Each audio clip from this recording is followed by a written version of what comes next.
Yes. Okay, fine. So we'll start by 2:15, friends. Just waiting for others to join.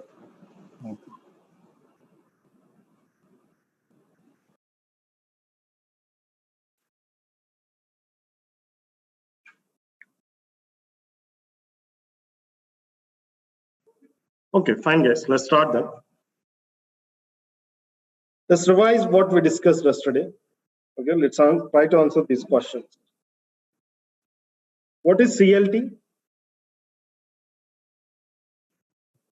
Central limit theorem. What does it talk about?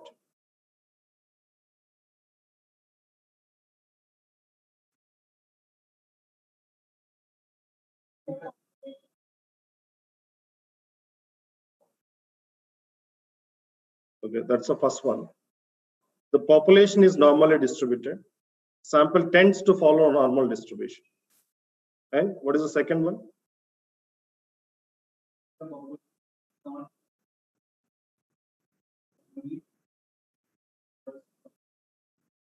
Yeah. Even the population is not following normal distribution. The sample that you're pulling out on a random basis would still follow normal distribution, provided you're taking the sample size is large enough, right? What is the mean of sample means?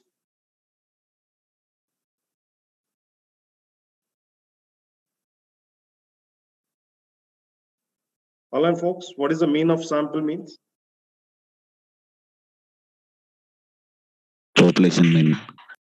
That will be population mean, mu, right? What is the minimum sample size considered to be good enough?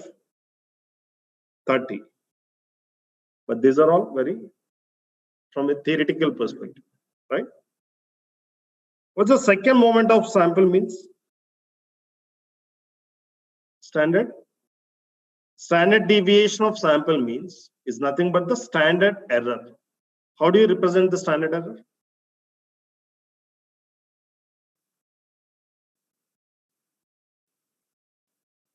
Sigma by root n.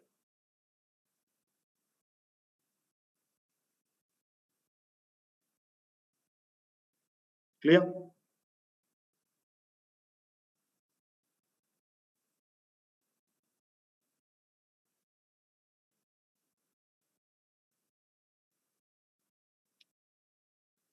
So what is the formula we have to calculate the sample size?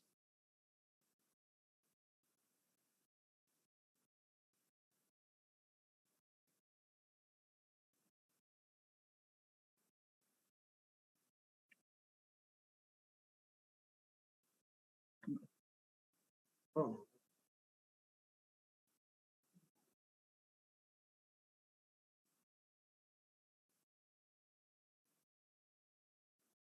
Yes, he was the second friend. We are setting up that internet issue.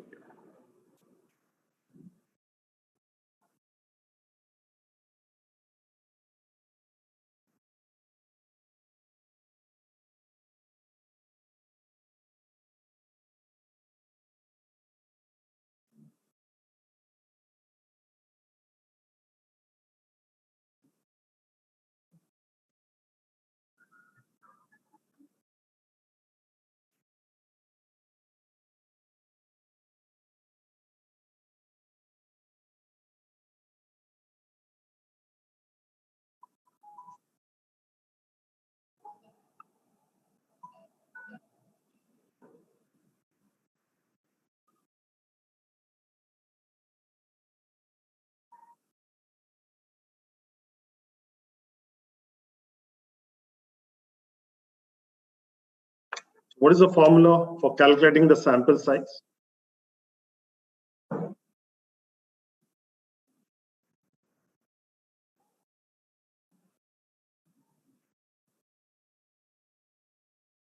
Definitely 30 as a sample size is not just big enough for us to be able to solve problems. What is the sample size calculation formulas that we had looked at yesterday?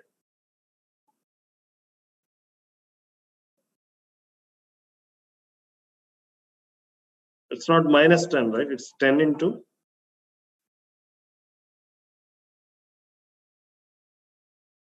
Your n should be greater than 10 into K3 square. Yeah.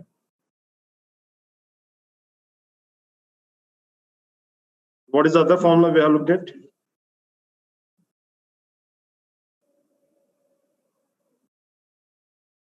What is that minus? Where did you get that from? N should be greater than 10 into K4. K3 is, what is K3 and K4? K3 is skewness, K4 is kurtosis, right? Whatever the sample you are extracting, make sure that they at least satisfy these conditions, right? And always make sure the sample size is as large as good.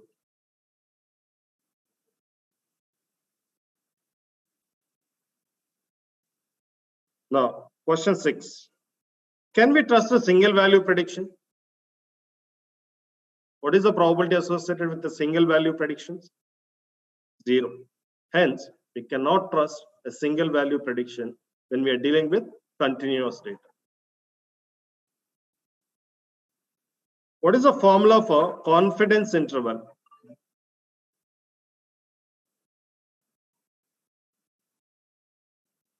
Confidence interval CI is equal to X bar plus or minus Z1 minus alpha to sigma by root n.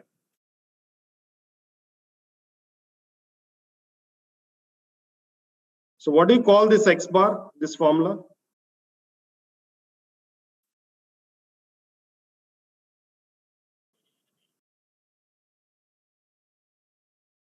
Online folks, what do we call the X bar in this formula?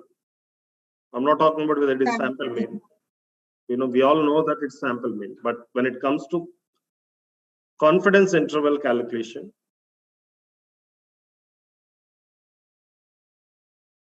what do we call this part of the first half of it? It's called point estimate. Yeah, it's called point estimate. Point estimate plus or minus.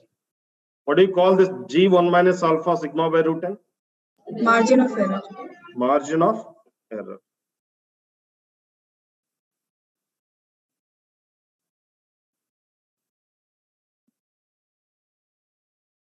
What is margin of error?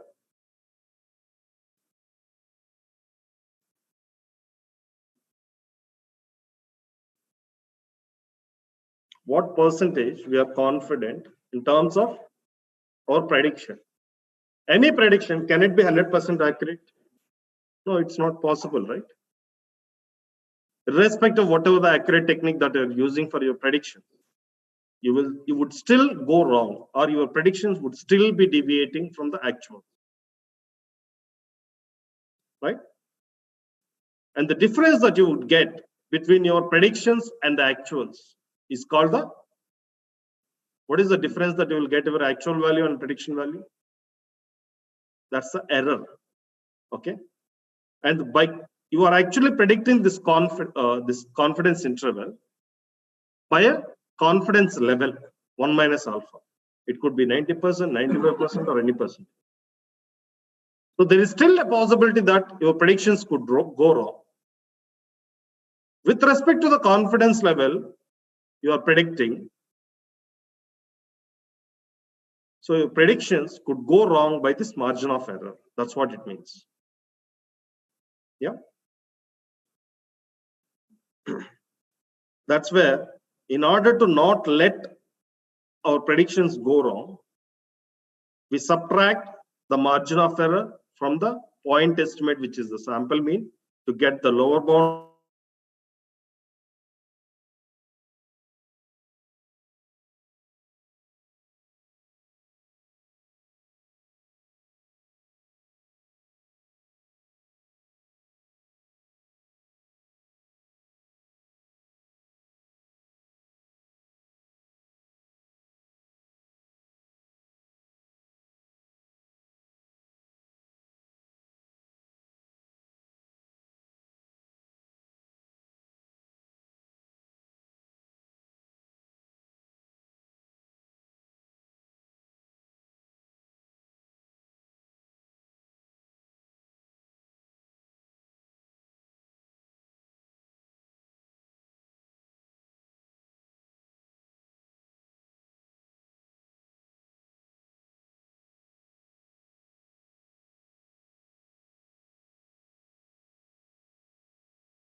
Sorry, friends, I lost the connection for a second. Nitesh. Oh, okay, thanks. Yes, I did. Yeah, thanks for that.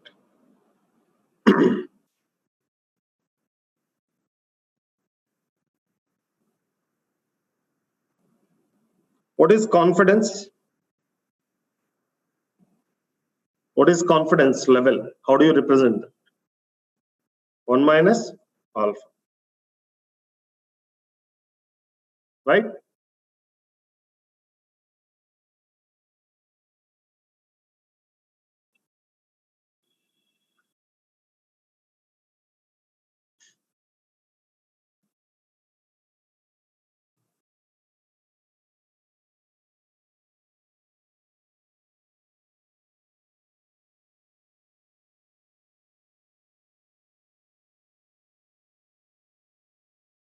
Okay, fine. We already discussed what is the confidence interval. How do we calculate the confidence interval? X bar plus or minus Z1 minus alpha into sigma by root 10. Is it, do we need to baseline or we need to depend on the Z table every time to calculate the confidence interval? No. If the population standard deviation is not given to you, then what is the formula we'll make use of to calculate the confidence interval?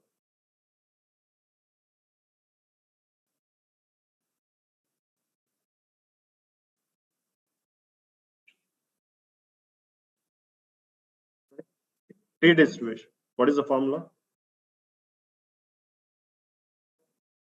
X bar plus or minus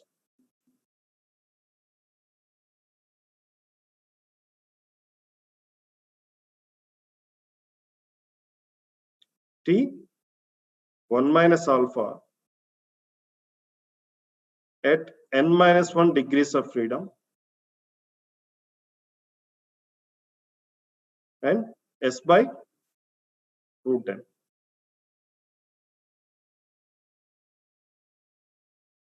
Clear?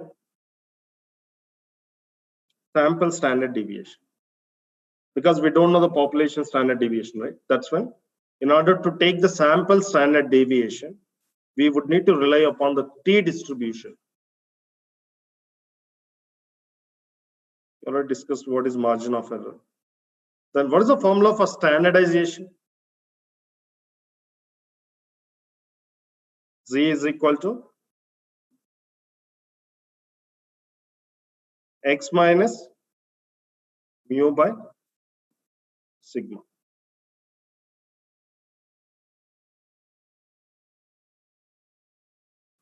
What is the question you had? Right. So this is a standard normal distribution, right? But if you have the normal distribution, we have discussed about various properties that the data has to follow if you want to call that as normally distributed. What are the properties we discussed about?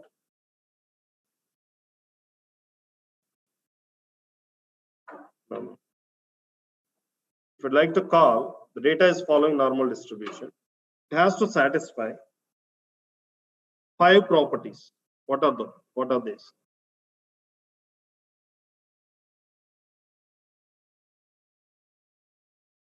The random variable X that's going to accept the values between the range of minus infinity to plus infinity. And the probability associated with any single value prediction is always 0. And the area under the curve, the entire area under the curve should be 1, right? And the data has to be symmetrically distributed across the mean. And what is the 5th property?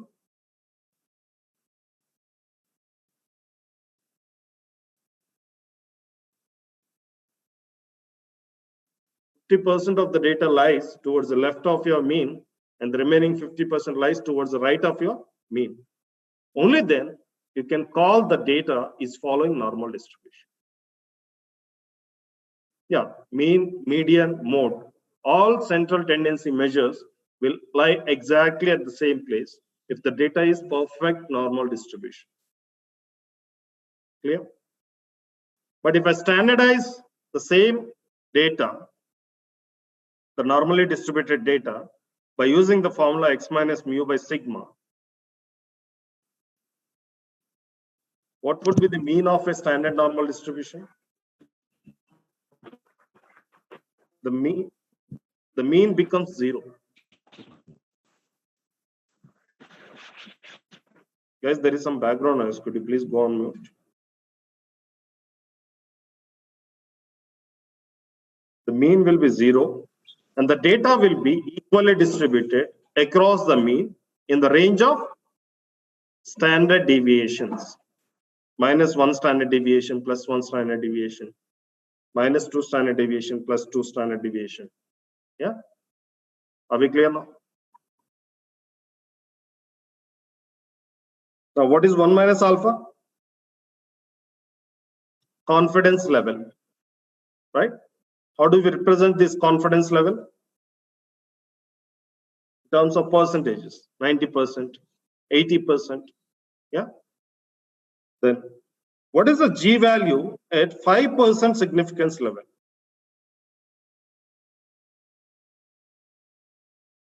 $1.96.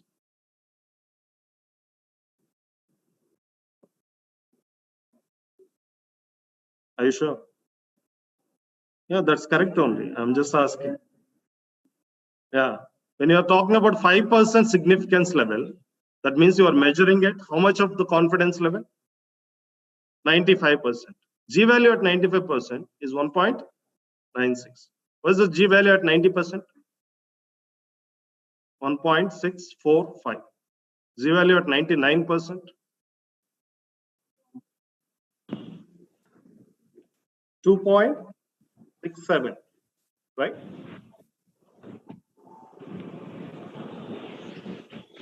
Guys, there is some background noise. I'll just keep you on mute. Whenever you are speaking, just unmute yourself and ask your questions. Okay, thanks.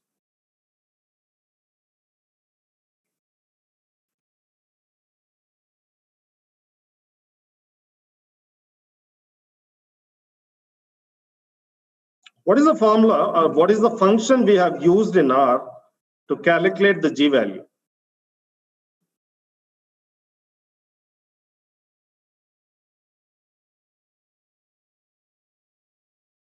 Q norm or P norm? QQ norm or Q norm? Q norm. Okay. For calculating the G value, the function is Q norm. What are the arguments we pass in for the Q norm function?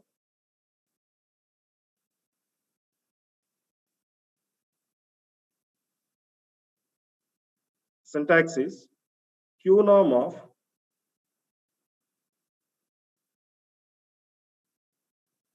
what are we calculating? We are calculating a G value, right? What is the formula for G value? G calculation. X minus mu by sigma. We need to pass in only those three values. X, comma, mean mu, and standard deviation, sigma. Why do we use the P norm for?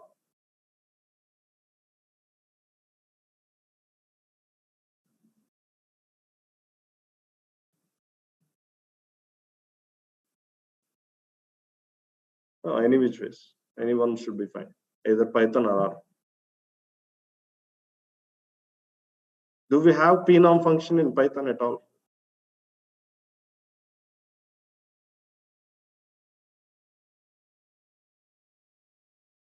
So P norm we are using to calculate the area under the curve. Percent P norm is equal to cumulative distribution function, CDF in Python, where Q norm is same as percent point function, PPF, right?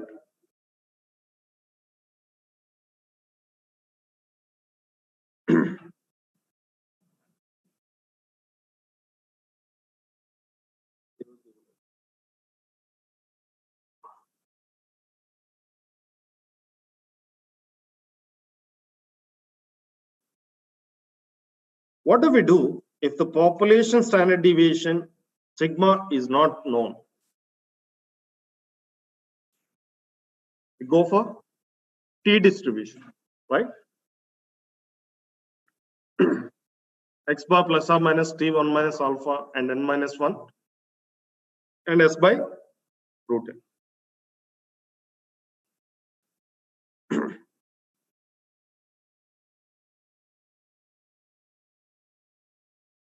What do you characterize the T distribution?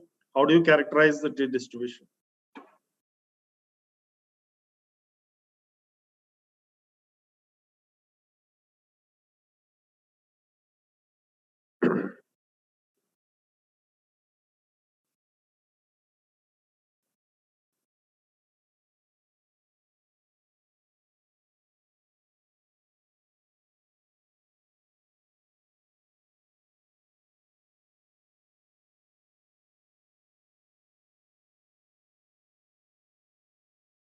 When the sample size is too less, the T distribution looks very different from the J distribution. And keep increasing the sample size and it approaches towards a sample size of 30, it slowly starts approaching towards reaching the J distribution, right? What is the function to calculate students' T distribution in R? We didn't discuss this, just find it out. Okay. Student T distribution in R.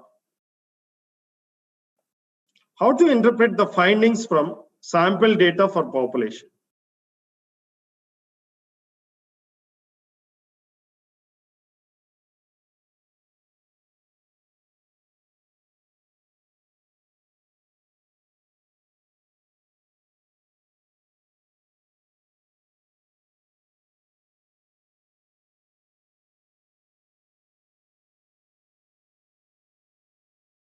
But what do you call that as?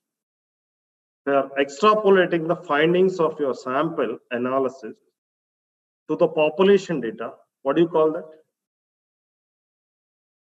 Inferential statistics, right? So it's not always possible to analyze the complete population data. Hence, we extract samples on a random basis and we analyze the samples. And whatever the insights or the findings that we make out of the sample analysis, we infer it back to the entire population. That's what we see, right, in the exit polls. They can't reach out all the people who voted in that consistency. They pick randomly, they pick a set of people who would be a kind of representation for the entire population. And by analyzing that sample, they would come to a conclusion of extending the results what they find by analyzing the sample to the entire population. Nobody will quote that, okay, we just analyzed 500 people. They don't put that as a disclaimer. If they put that as a disclaimer, that raises the questions on the credibility of that particular research agency, right?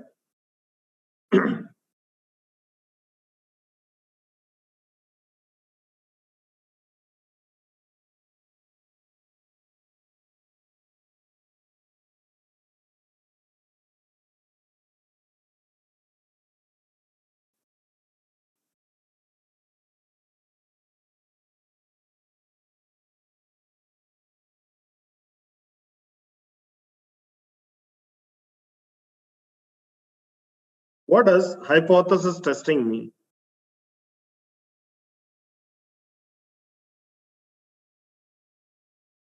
On the business problem? Okay, from the business problem. Before we are proving whether the given statement is whether it should be true or it should not be true. So it's just an assumption we are doing on the business problems. Exactly. So we frame the assumptions on the business problem and we prove the process of proving the assumptions that we frame on the business problem is nothing but hypothesis testing. What is condition of null hypothesis?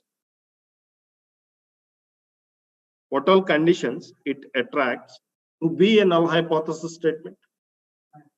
No action statement. And what else?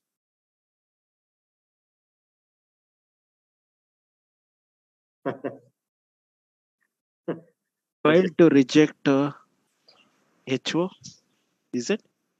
That's Right. a terminology, right? That's a terminology. But what is the condition? The condition is obviously it should be a null, no action statement.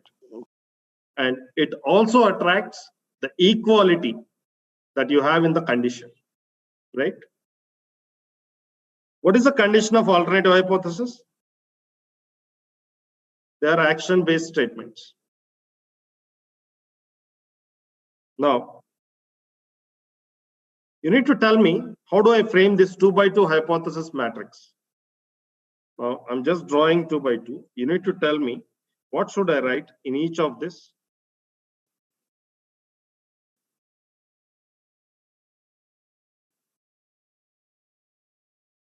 Okay. Where will I have the actuals? Yeah, top. On the column side? Yes. Can't you write it on the row side? No rows for a prediction. Okay, fine. Let me complete this, then I'll come back to that. Okay, I have actuals on the columns. What are the actuals here? H0, H1. H0 true HA. and HO. H1 or HA true. These are the actuals. Where will I have the predictions? On the rows. Predictions. So what should I write here? Fail to reject H0. Yeah. Fail to Reject H0.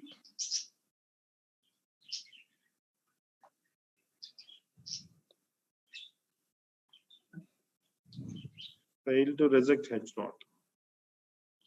Guys, if at all there is any slightest background noise at your end, I would request you guys to please go on mute when you are not speaking. This is not for my convenience. This is for your convenience only. When you actually revise the videos, okay, it will be irritating. That's the reason. Okay, what should I write in the next one? Reject H0. Reject H0.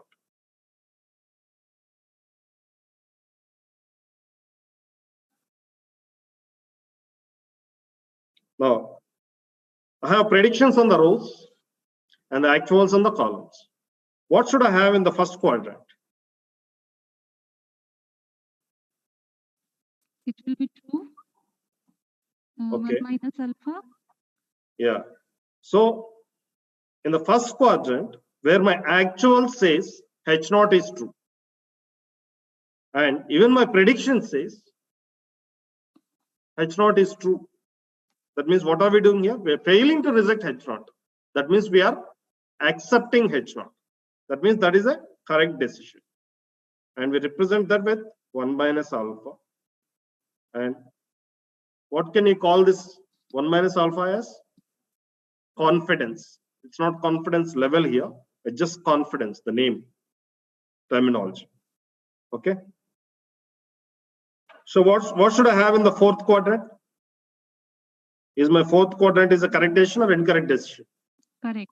Correct decision. Because H1 is true and my prediction also rejecting H0, thereby accepting H1 or HA. So how should I represent this? 1 minus beta. 1 minus beta. And we also call this as power of the test. The reason being, your predictions are helping you to take a decision. That's the reason. Your decision, taking a decision, success is depending on the predictions you are coming out with. That's why it is called as power of the test. Now, what should I write here? Rejection, cross. There's an incorrect decision because H0 is true actually, but you are rejecting H0. That means you are accepting alternative hypothesis. So that is an incorrect decision, is represented by alpha. What do you call this? Type 1 error. Type 1 error. Okay.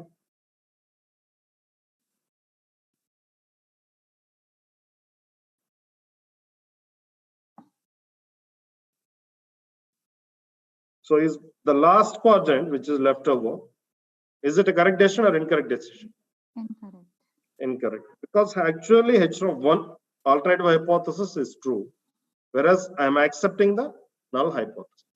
How do I represent this? Beta. Beta. And what do you call that? Type 2 error.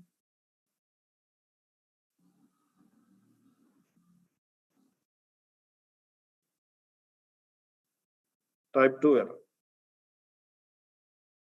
So which one is more dangerous, type 1 error or type 2 error? Type 1. No, you cannot say that. It depends on the problem. Exactly. Depends on the business problem you are solving, right?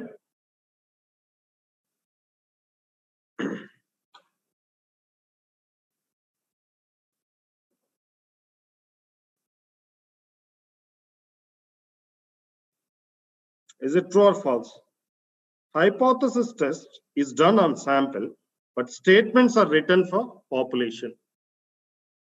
That's true. Whatever the analysis we are going to do from here onwards, we tend to perform that analysis on the sample, but we talk about the entire population based on the results we get out of the sample. If your resources really support, yes, of course, you can work with the entire population data. Don't need to go for sample. And because of the reduction in the hardware costs, most of the organizations are encouraging people to use the advanced computation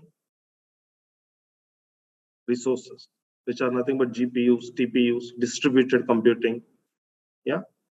So if at all you got that such level of infrastructure, yes, don't hesitate to load the complete data and train using the original population data itself. Clear? What are the steps involved in hypothesis testing? Of course, we are not to discuss that. We'll be discussing that today, right?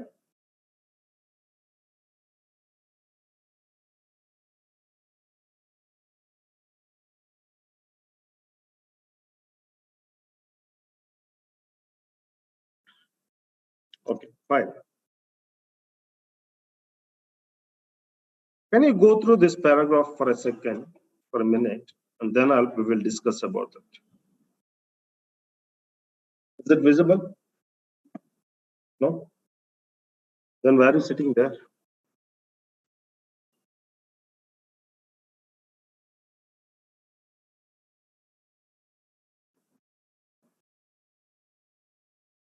Is it better now? I can't help you. It's still not better. Just go through this. We'll discuss about this.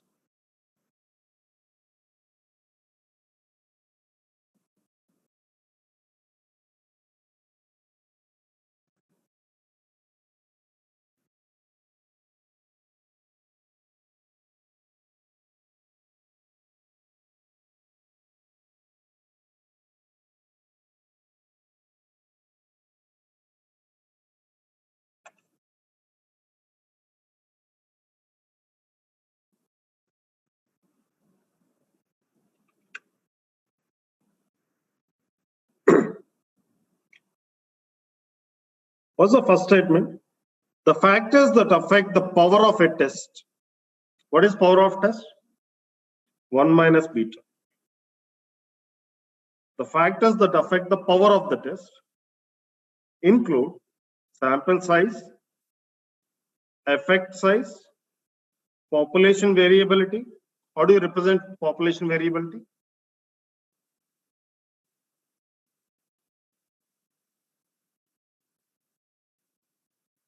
Simple statistics. How do you represent the variability? Through variance, right?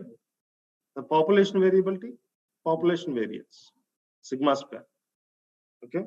And alpha. What is this alpha? Significance level, but from hypothesis testing point of view, alpha is type 1 error.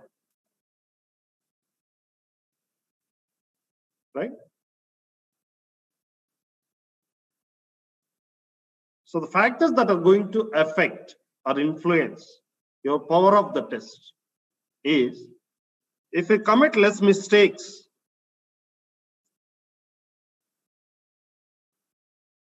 in predicting your true null hypothesis. So is that possible to improve the power of the test? So basically here you have two errors. One is type 1 error, type 2 error. If we commit less mistakes, then obviously is it possible to improve the accuracy of the model? Obviously, right? Power and alpha are related, as increasing alpha decreases beta. Do you agree? When alpha is increasing, beta keeps decreases.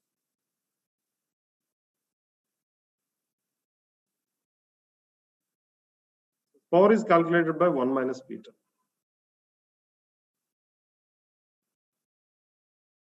You can also increase the power of the test. The maximum power of the test can have is 1. Let me take a simple example. Then you will understand what we are talking about, the accuracy.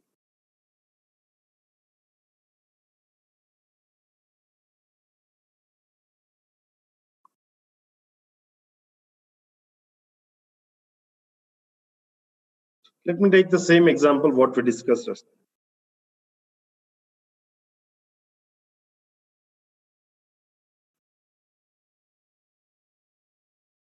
These are actuals and these are predictions. H0 true, H1 true. Fail to reject H0.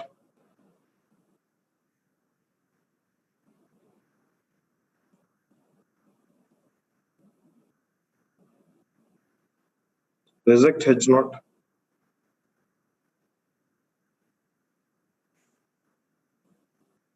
The business problem what we are dealing with here is whether the patient has got the cancer or not. And based on various things, various parameters that we identify, which could determine whether the cancerous cells exist in a particular patient or not, you built a model. And now you have pushed this model into the production. For the next 100 patients, whoever is coming to you, you are actually making use of this model to predict whether they have the cancer or not. And you will also have actual results available about that 100 patients. Out of this 100, 45 patients, you predicted correctly that they don't have the cancer. And 20 cases, you again made the correct predictions that they have the cancer. In 15 cases, you made an incorrect prediction saying that they have the cancer, but actually they don't have the cancer, right? 20. Now, can you tell me what is the accuracy of this model which I built?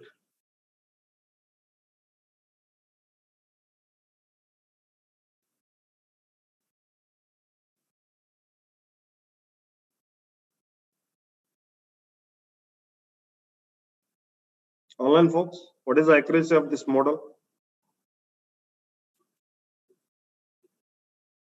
Sorry?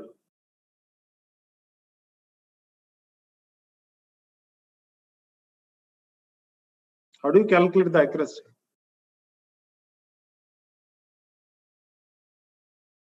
Number of correct decisions divided by total number of decisions. 65 is the correct decisions because A and D are the correct decisions.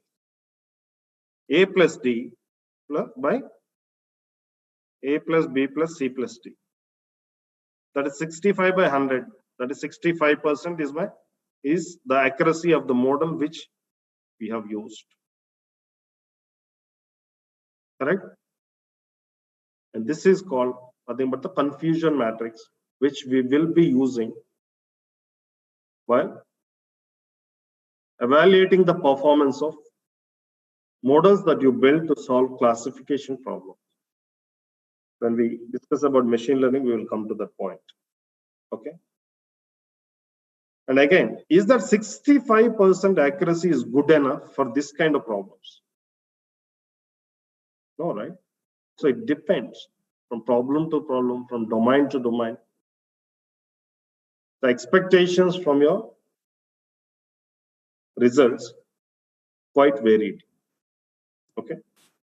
In the space of healthcare, even 99% could seem to be less, because there is a risk of lives, right? You cannot afford to do mistakes.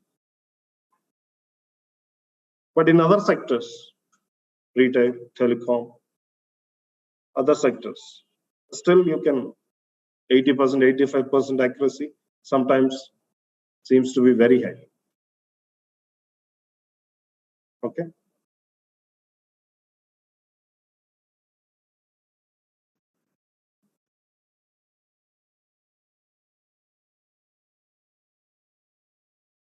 Yeah, you are right, Hardik.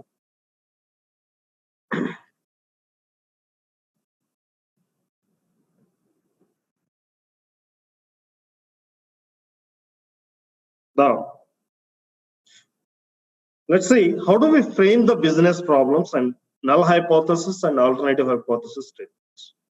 I'll explain about the first case. You guys have to tell me for the remaining. Okay.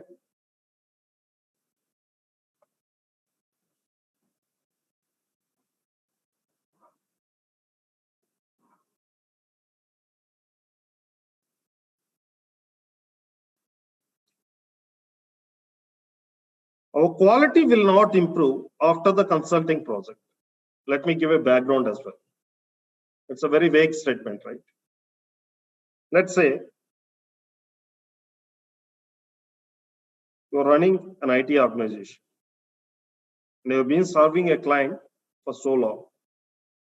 You are pioneered in a particular technology and have been helping the client with respect to delivering business value through that technology.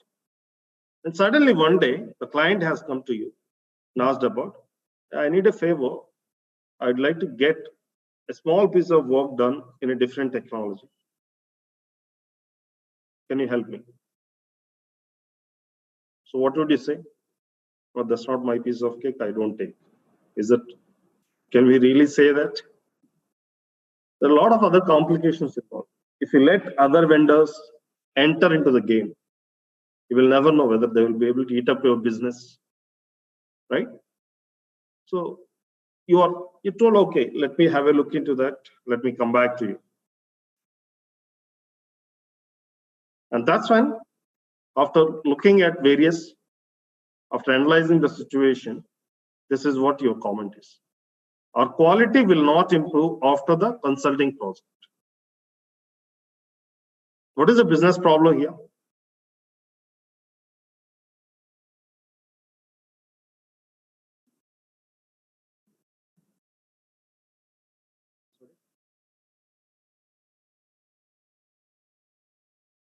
Now that means whether to accept the consulting project or not.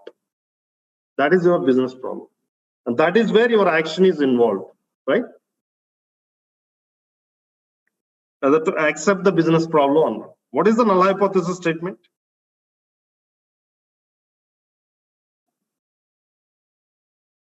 What is the no action statement from this business problem perspective? Don't accept the project because the quality will not improve. Alternative hypothesis, accept the project as the quality may improve, right? Now, coming to the second one, our potential customers do not spend more than 10 minutes on the web every day. Let's say we're working for the e-commerce, a business which is running on e-commerce. And now you would like to introduce some new strategies, new promotions, new offers. When do you introduce those? only when the customers spend more than 60 minutes a day on the web, that's when you would like to roll out those new promotions. What is the business problem here?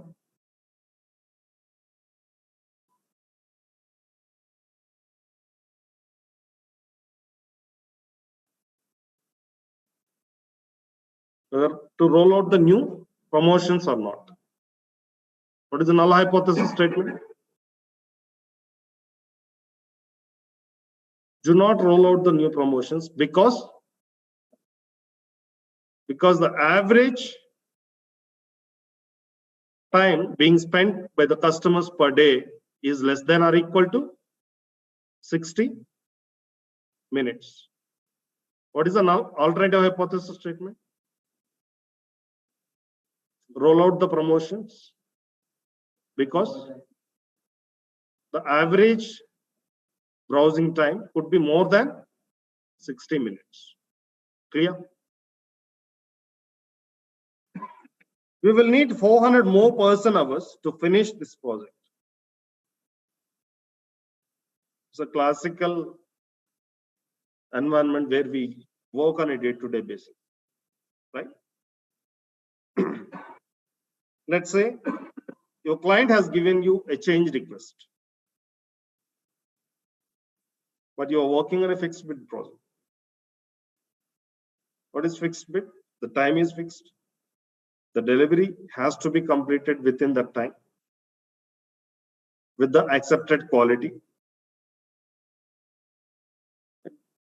Number of resources, that's perfectly fine. That's up to you.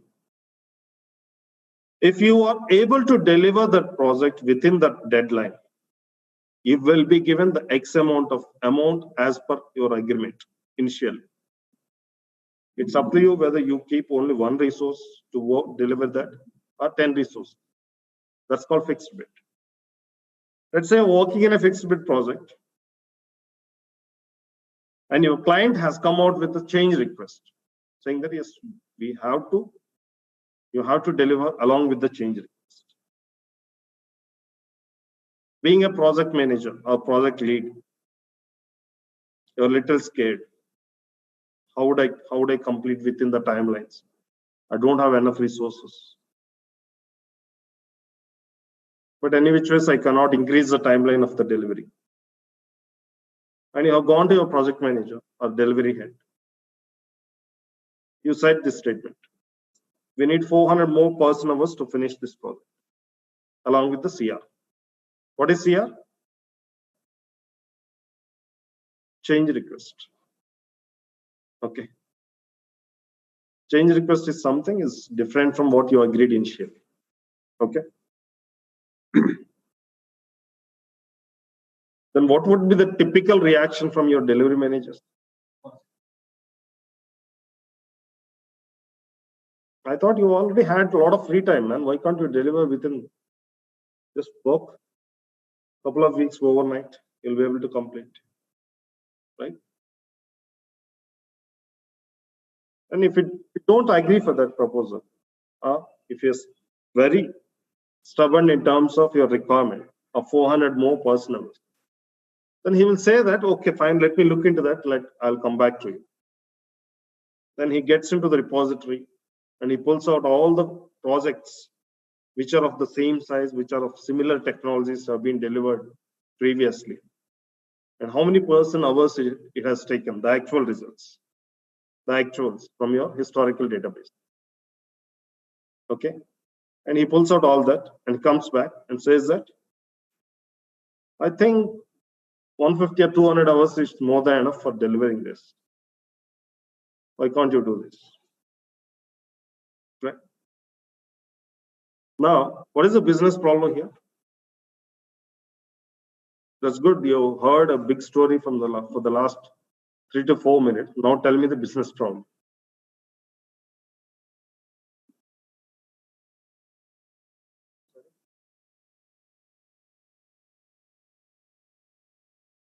But that is not an action, right? That is your requirement.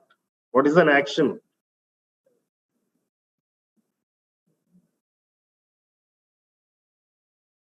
You have to. There is no option from the client.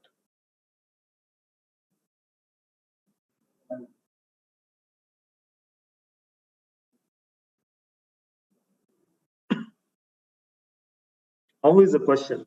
It's not an answer, right?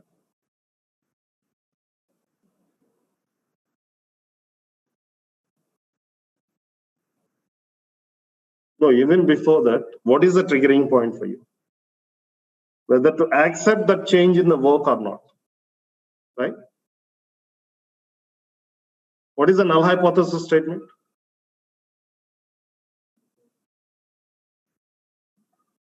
Don't accept because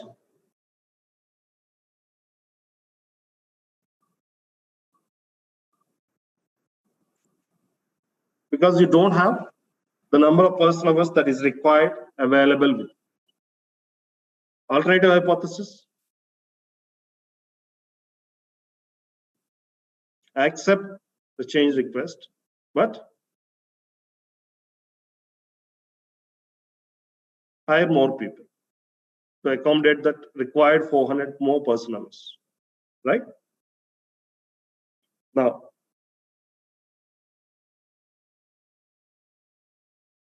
the next one, less than 5% of the clients will default on their loans. Let's say RBI has issued a set of guidelines for all the banks. If your loan default percentage is exceeding 5%, you have to set up a loan recovery department.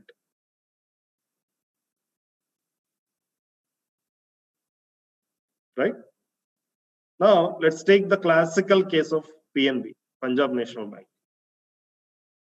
When the RBI executive visits for the inspection, Punjab National Bank says, oh, that's fine. We are up to the guidelines what you issued. Our loan default percentage is not more than 5%.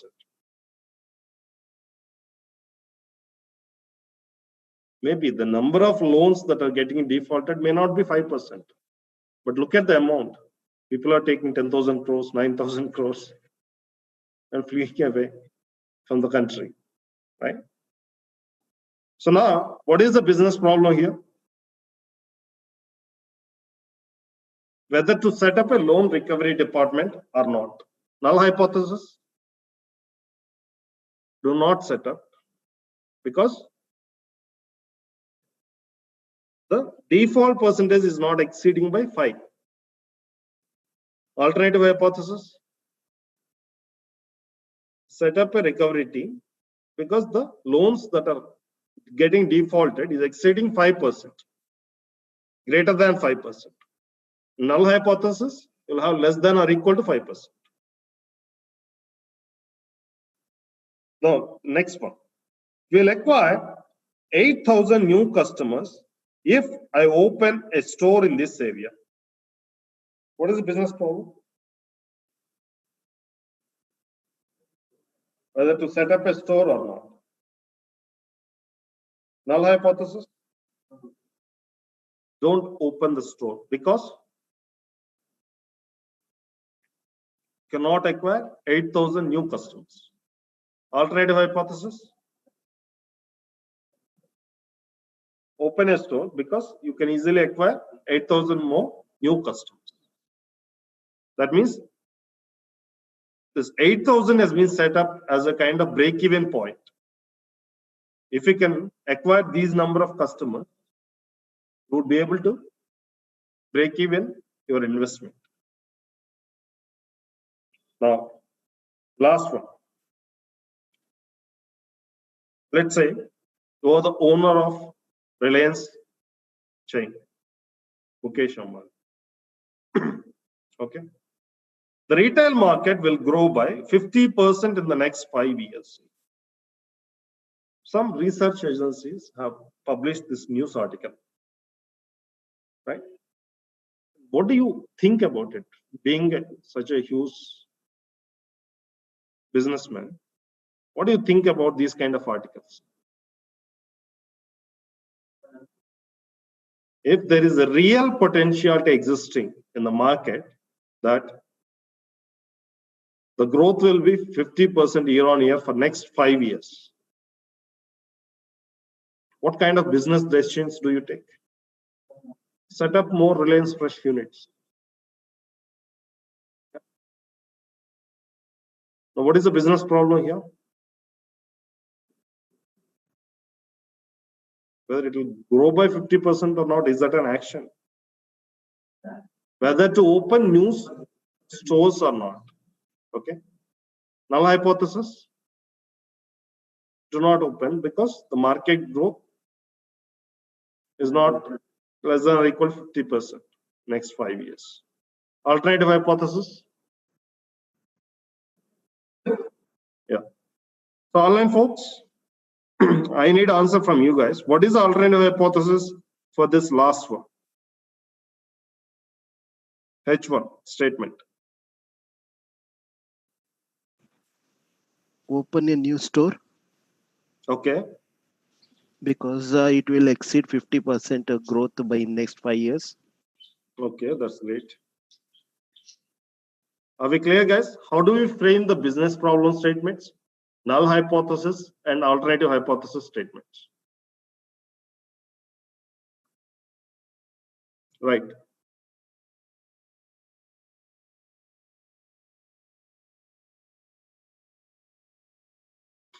Before getting into looking at various case studies and looking at various tests of how do we prove these hypothesis statements, let's try to understand from a holistic perspective. Let us say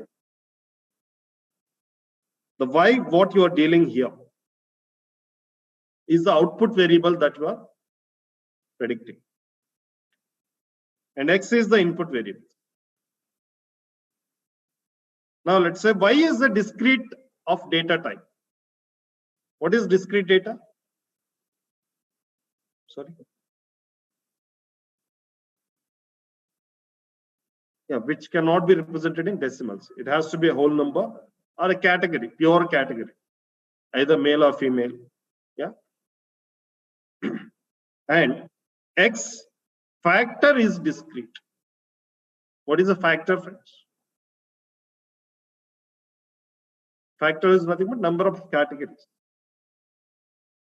Now, whenever you're dealing with a variable that is of discrete data type and depends on the number of samples you're dealing with. Let's say you're comparing one population with some external standard. So you're actually analyzing within the same population or within the same sample, but you're comparing with some external standard given. What are these external standards? If you remember the credit card example, whether to launch the credit card for the entire alumni or not, that we discussed yesterday, we were given an external standard of the population standard deviation from the previous launches. That figure is nowhere related to the current launch which we are planning.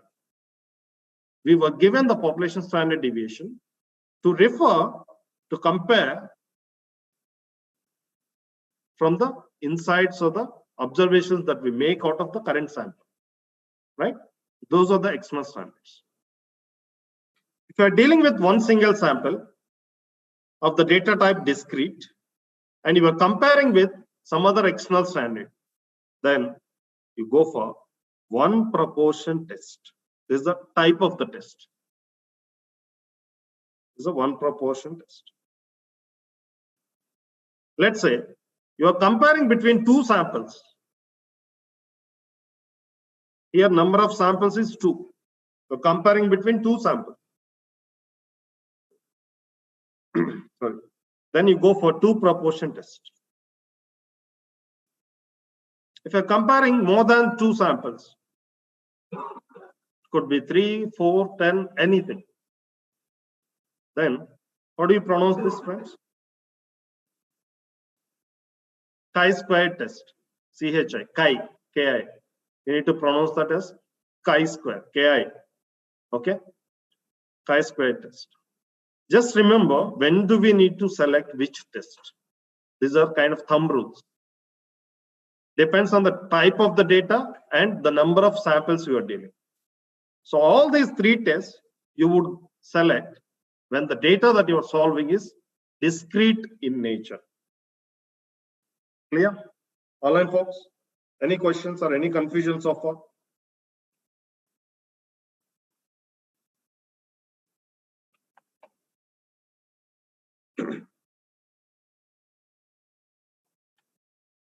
Right.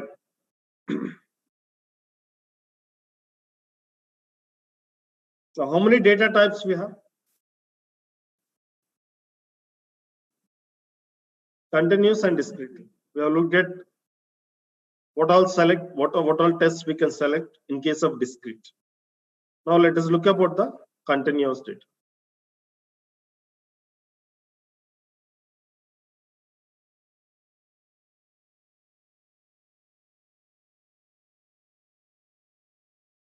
When Y is continuous, but the X is nothing but here number of samples. Your sample number, can you represent the sample number of samples in the decimals? No, right? It has to be a whole number.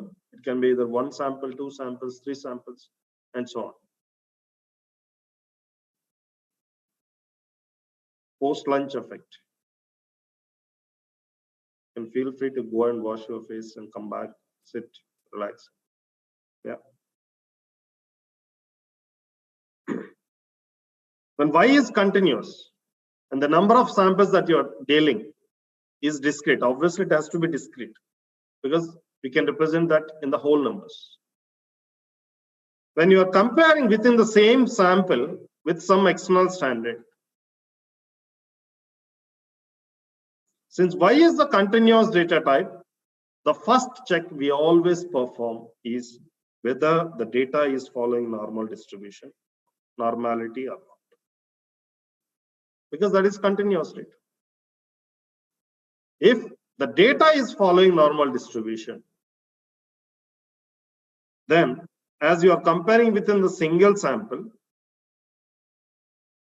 you will see whether the population standard deviation is given or not. Like the case of a credit card example. If the population standard deviation is given, then which distribution do you resort to? Confidence interval formula. If the population standard deviation is known, X bar plus or minus, which distribution do you resort to? Z distribution. Don't call that as Z. Refer that as G. Okay. Z1 minus alpha sigma by root n. If the population standard deviation is not given, then you go for T distribution. Same thing here. If the population standard deviation is known to you, then pick up the test called one sample G test. If the population standard deviation is not given, go for one sample T test. Right? But why are we checking that whether the data is following normal distribution or not in the first place? Because of the fact that when the data is following normal distribution, we have so many tests and techniques that are readily available for us to do that. The data is not following normal distribution. What should we do? If we take any real-time data, can you expect that to follow normal distribution at any time? Will not be. But why statisticians have developed so many tests thinking when the data is following normal distribution? When the data is not following normal distribution, the first thing that you need to do is try to convert a non-normal distribution data to normal distribution. How do you convert? By using transformation techniques.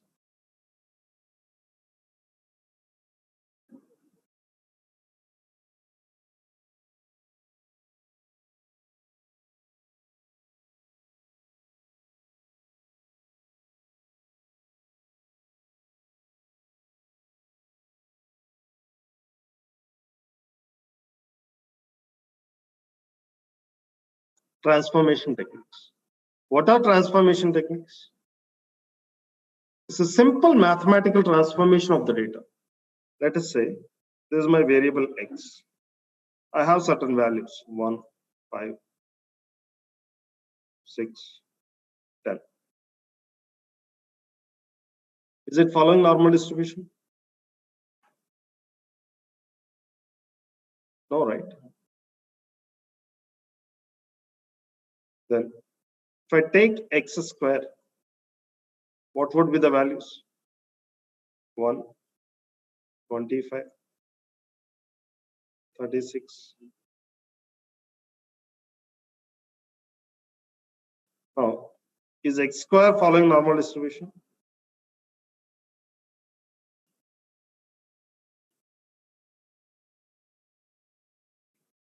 If I take x plus x square,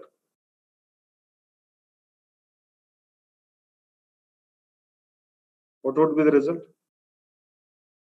X plus x square. That becomes 2, right?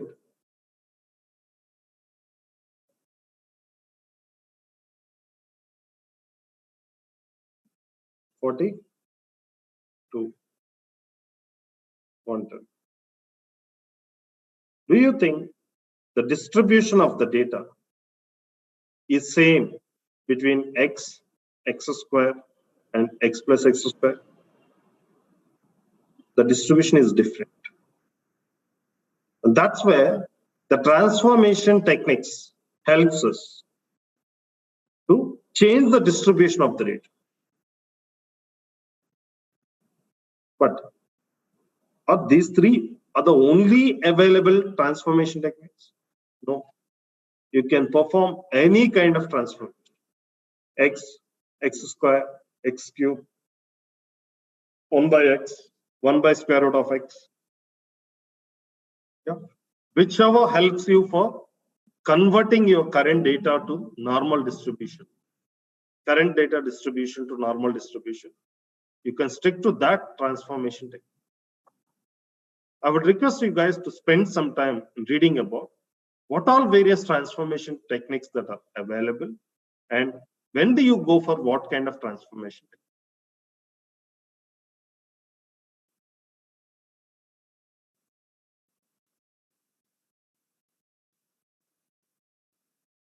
And once we are done with the basic exploration, I would request you guys to read about Box-Cox transformation,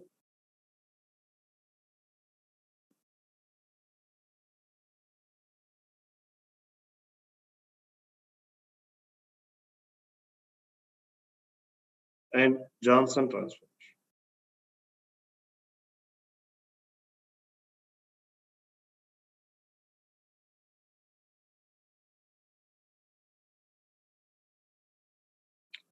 Take some sample data, apply these transformation techniques and see how the distribution of the data changes.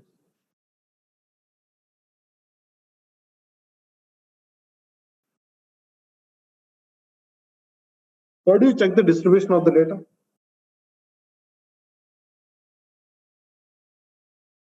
Which plot do you draw to understand the distribution of the data?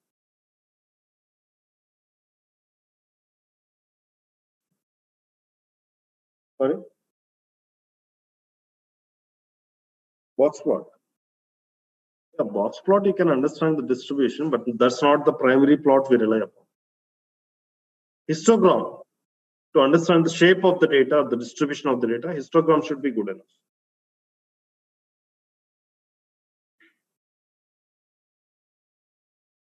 A QQ plot you can take to check the normality, but that's very subjective to nature. Unless and until all your data points within the region of IQR, interquartile range, are falling very much close by or exactly on top of that reference line, you cannot come to a conclusion, right? To get some subjective decisions, to get some objectivity onto the table, that's where you go for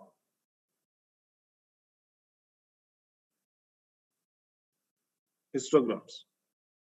Histogram tells you like how the shape of the data looks like. Thereby, you can understand whether the data is normally distributed or it is left skewed, right skewed. Yeah. Clear? That's fine.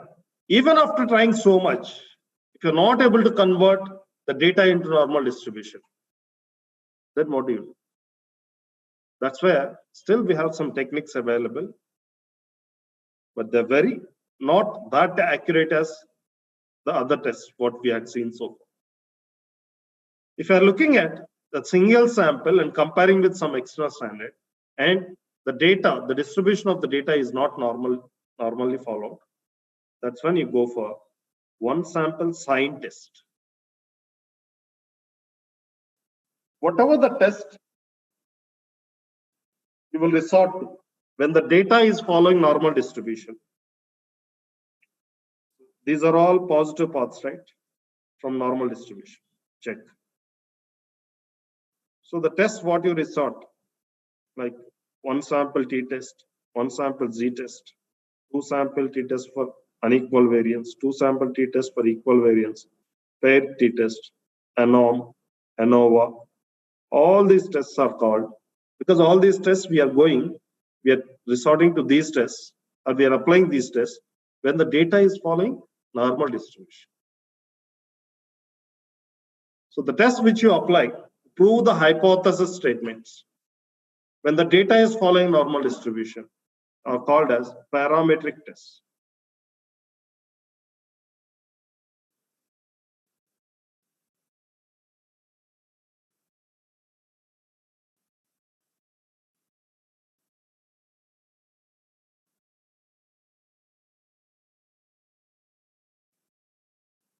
Parametric tests. The tests that you apply when the data is not normal, like one sample sign test, Mann-Whitney test, Moore's median test, or Kruskal-Wallis test, these are called non-parametric tests.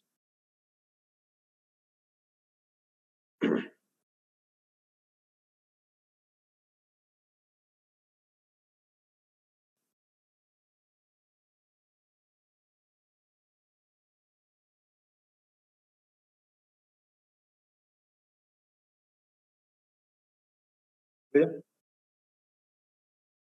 So that's about when we are dealing with one single sample and comparing that with some external standard given to us. But what if you are comparing between two samples when the data is continuous in nature? Even there, for both the variables that you are comparing or both the samples that you are comparing, you need to check whether both of them are following normal distribution or not.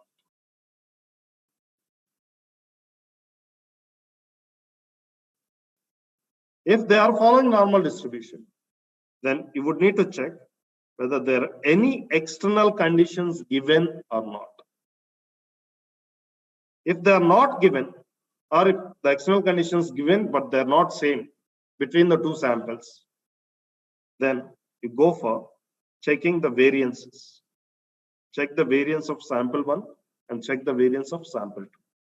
If the variances are same, then go for two sample t-test for equal variance. If the variances are not equal, go for two sample t-test with unequal variance.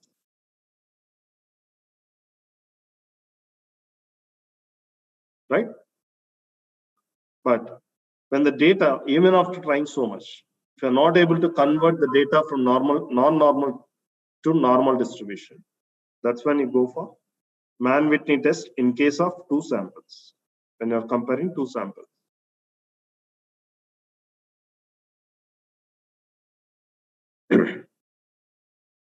Clear?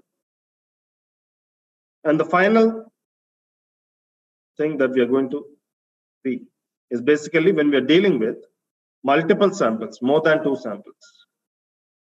Even there, we need to check whether each of the sample is following normal distribution or not. If they are not following normal distribution, then we go for Moore's median test. The same thing can also be called as Kruskal-Wallis test.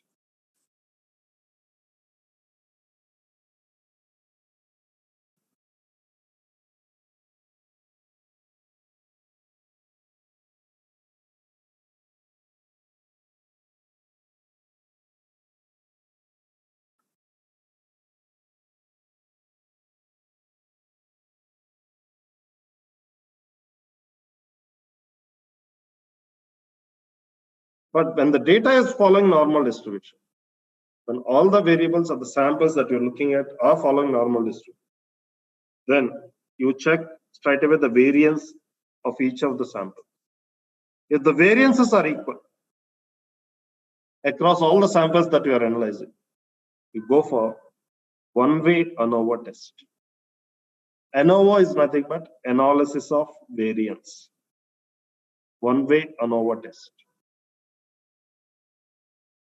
Don't worry, friends, when you are hearing it for the first time, you feel very strange. Okay? Slowly, when you keep revising it for 2 or 3 times, you will be used to the terminologies. When the variances are equal, then we go for one-way ANOVA test. When the variances are not equal, then you go for ANOM. ANOM is nothing but analysis of mean. Because the variances are not equal, that's when we go for analyzing the means of the sample.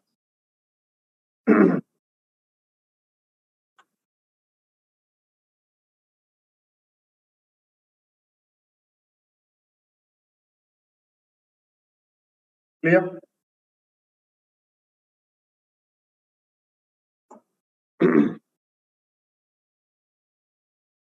Online folks, any questions so far?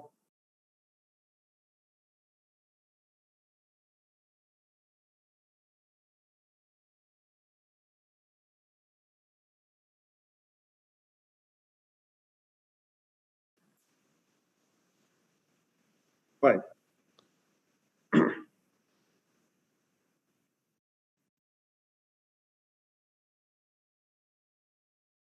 Okay.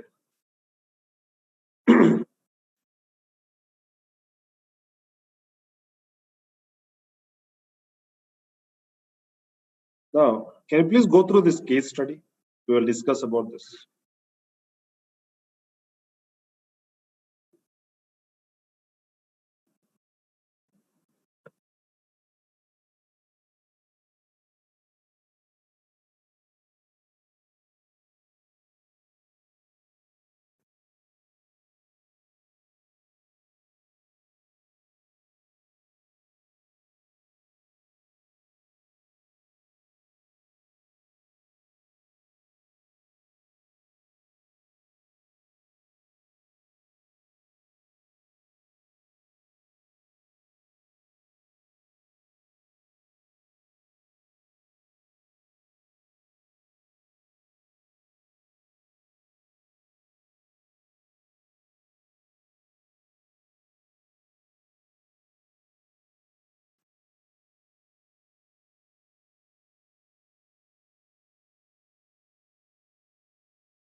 Done?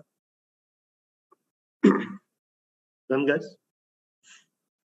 The financial analyst at a financial institute wants to evaluate a recent credit card promotion. After this promotion, 450 cardholders were randomly selected. And half of this 450 candidates have received an ad promoting a full waiver of interest rate on purchases made over the next 3 months. And half received. Half received as per the first offer, and the remaining half have received as per the second promotion. The remaining half received a standard Christmas advertisement. Did the ad promoting full interest rate waiver increase the purchases or not? Is what we need to prove. Now, can you tell me what is the business problem here?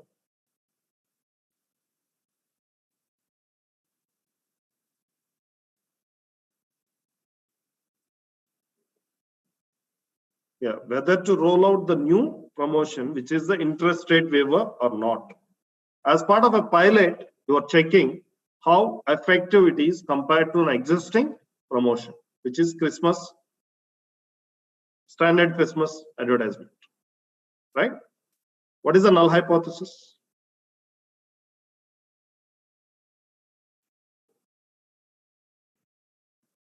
Do not roll out the promotion because no increase in purchases. And what is the alternative hypothesis? Roll out the new promotion, which is the interest rate waiver, because there is an increase in the purchase. Clear? Now, let us look at the data.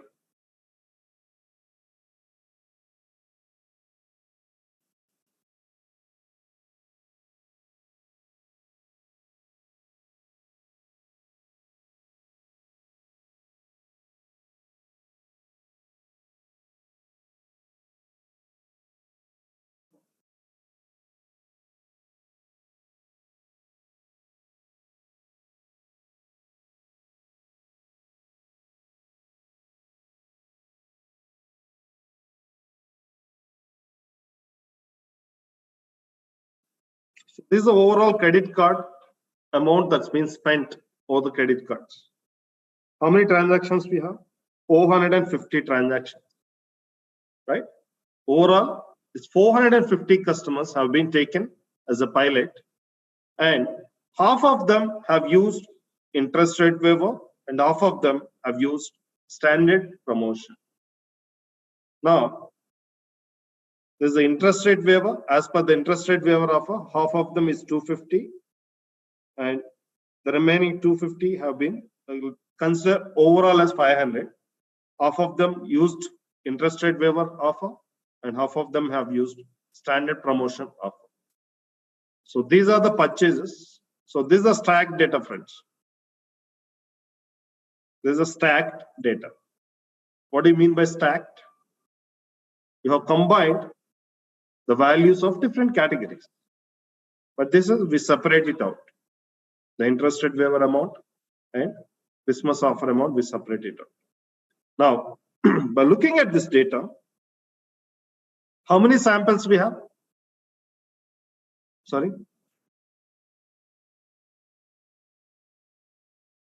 No, I'm not asking about the size of this. I'm asking how many samples we are analyzing here. 2 samples. One is interest rate waiver offer. The other one is standard promotion offer. Right? This number of samples is nothing but the X, which is discrete. The number of samples is 2. Now, is your output variable that you are trying to solve? Y.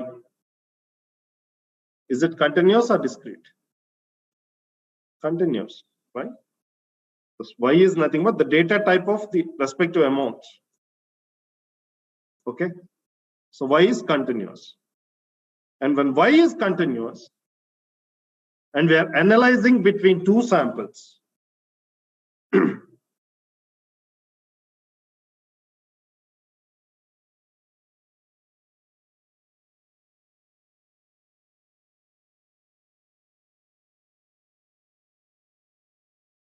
when Y is continuous and when we are analyzing between 2 samples, which test do we go for?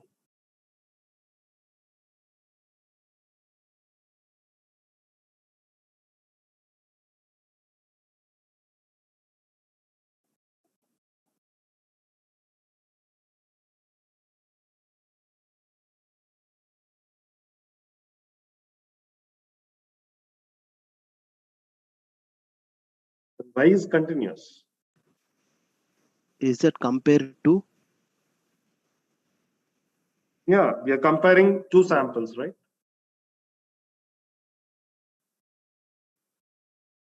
So which test do we go for?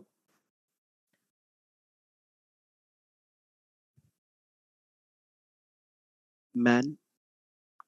Okay, if it is not normally distributed, we go for Mann-Whitney test. If it is normally distributed, we have to check all the subsequent and accordingly we select a test. But ultimately, we are looking at this flow of the flowchart, right? Clear? Now, what is the first check that we need to perform?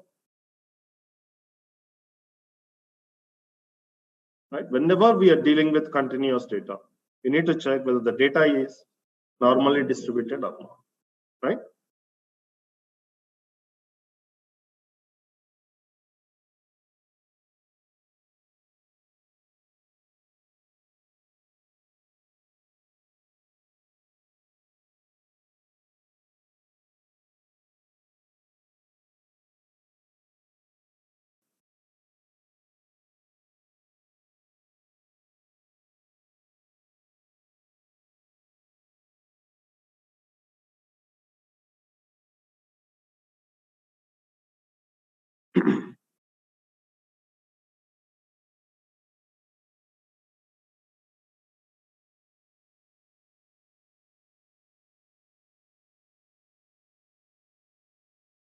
Now, let me load this data into R.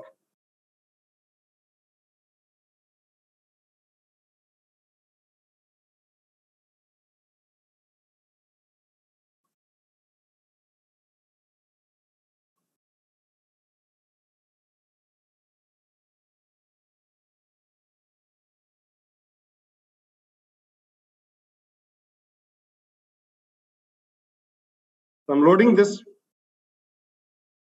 promotion data.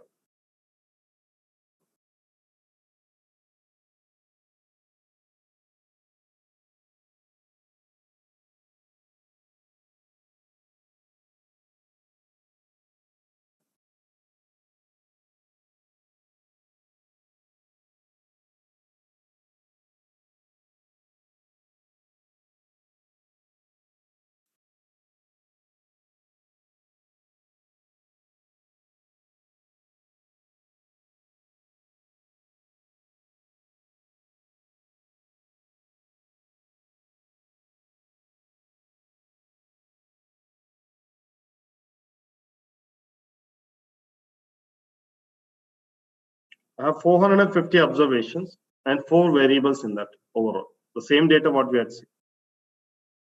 Now, I'm attaching this data frame promotion so that I don't need to repeat the data frame name every time. I can straight away refer the column names. Now, I'm changing the column names in this data.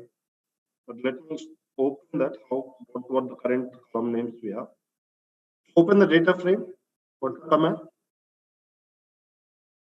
View of promotion. We have very lengthy names, right now.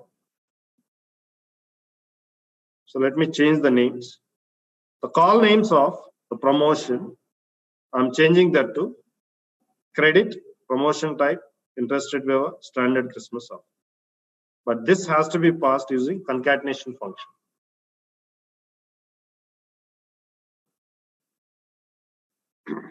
Now, let's view the promotion now. Are the names changed? Now, let us attach promotion so that we can refer the latest column names. Now, what is the first check that we need to perform? We need to check whether both the samples are following normal distribution or not. In R, to check whether the data is following normal distribution or not, you don't need to install any packages, friends. All these things comes along with the base installation of your R itself. There's a test called Shapiro test to check the normality of the data. Shapiro.test of, we need to check it for both the variables, both the samples, interest rate waiver and standard promotion. First, I'm checking for interest rate waiver. Now, just pay attention here. I already told you that alpha is the significance level. 1 minus alpha is the confidence level. Alpha is the significance level. Generally, if you are not given any confidence level in your problems, by default, you go with 95% of confidence. 95% as the confidence level. If you go with 95% as a confidence level for any predictions, what is the chance of going wrong? 5%, which is nothing but the significance level or alpha, right? And that will be a kind of baseline for us to compare with respect to checking any of these things that we're going to look for next few hours. So when I did the Shapiro test to check the normality of the interest rate waiver data, I got a p-value written. What is the p-value that I'm seeing here? 0.2246. But what is the significance level that we are working with? If you're not given anything, by default, we have to go with 5%. So what are we, the baseline significance level that we are comparing? Significance level, 5%. That's nothing but 0.05. Is your p-value is greater than alpha or less than alpha? P-value is 0.22. Sorry. P-value is 0.22, which is obviously greater than the alpha value, which is 0.05. You need to remember this notation. When P high,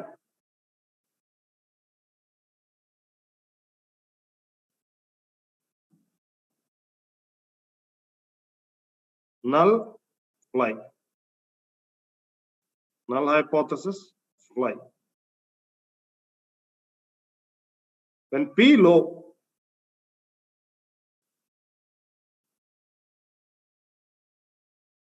null go. Just for your remembrance purpose, right? So obviously here, when we are checking the normality test, the p-value stands at 0.2246, which is obviously greater than alpha, right? That means what this p-value telling us?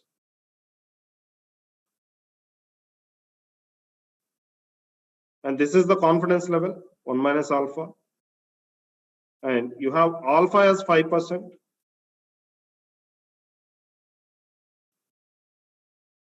So this 5% is equally distributed on both the sides, 2.5% and 2.5%. If this p-value is greater than alpha, that means you are not falling in the error region. These tails, where you have the alpha values, these are the error regions. If p-value is lesser than alpha, that means you are falling in the error region, right? Because p high, null fly, that means you are going to accept null hypothesis. But what are we doing? We are checking the normality test. What would be the null hypothesis in case of normality check? Null hypothesis statement.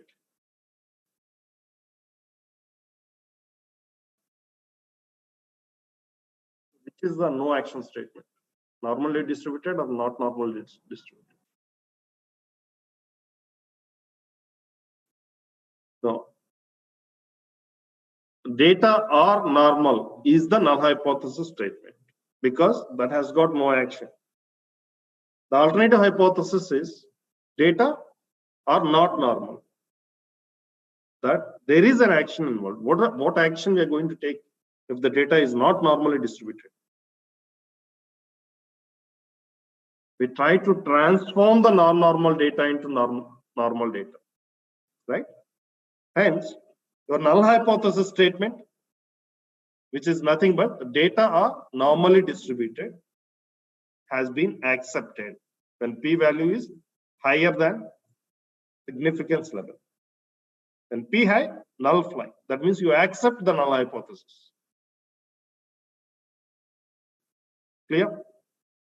Online folks, am I clear with this interpretation?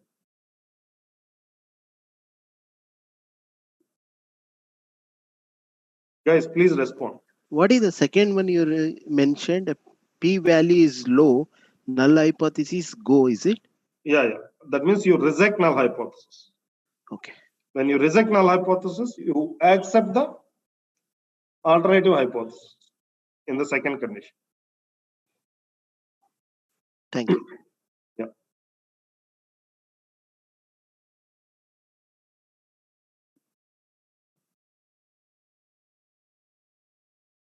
Clear?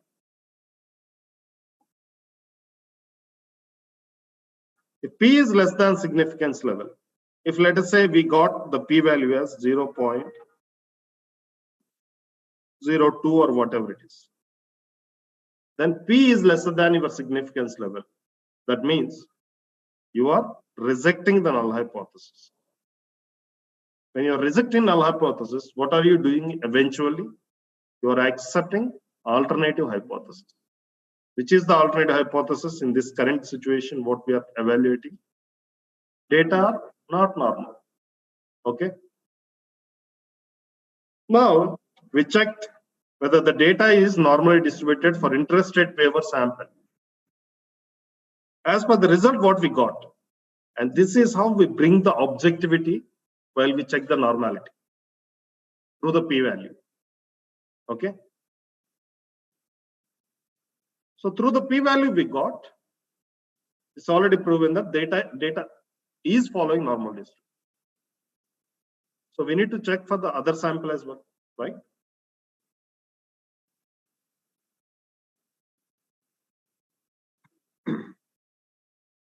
The same test, Shapiro test for checking the normality of standard promotions. What is the p-value? Is it greater than significance level or less than significance? So p is greater than alpha. P high, null fly. That means you are going to accept null hypothesis. What is the null hypothesis? The standard promotion data is normally distributed. Clear? So the normality check is successful for both the samples. Now, if the normality check is done, that means we have crossed this page. Now we are going towards this direction, right? Are we given any external standards in our data, in our problem?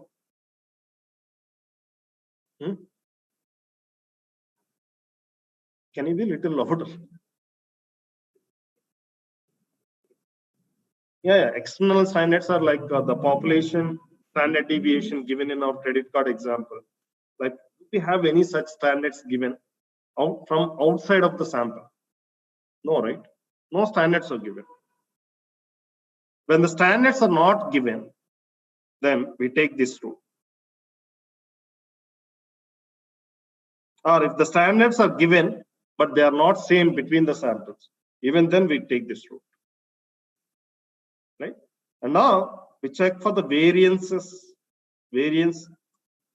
across between the samples.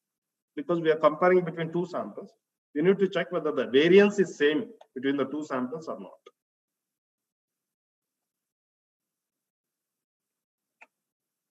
Now, what should be the null hypothesis for checking the variance? Variance is equal or not equal? variances are equal between the two samples is the null hypothesis, and variances are not equal is your alternative hypothesis. Clear?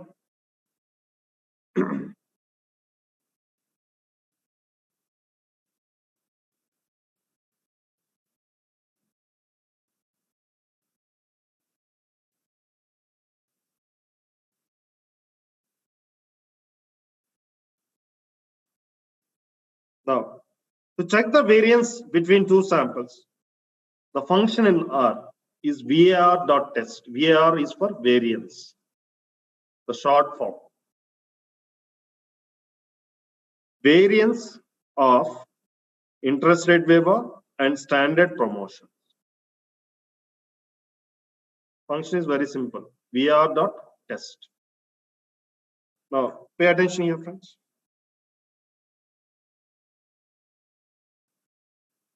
Now, what is the p-value that you got?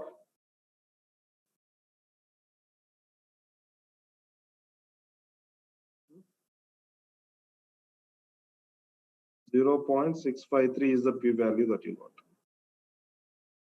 Is it greater than alpha or less than alpha? What is the alpha significance level? 0.05. Because if no significance level or confidence level is given in our problem, by default we go with 95% confidence level. Right? P is higher than alpha significance level. When P high, null fly. That means whether the variance is equal between the samples or not equal. P high, null fly. That means you are accepting null hypothesis. Which is the null hypothesis statement in case of variance test?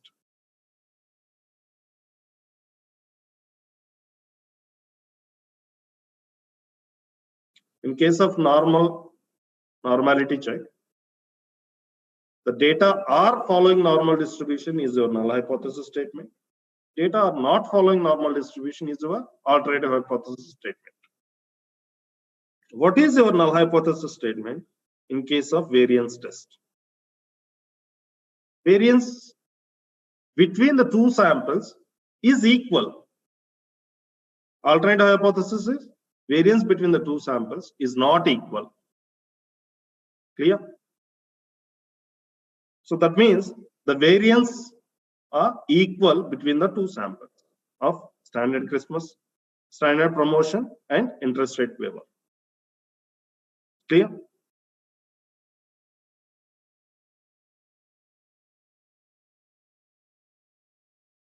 Now, we already proved that the variance is equal between the two samples. Now, which test do we go for?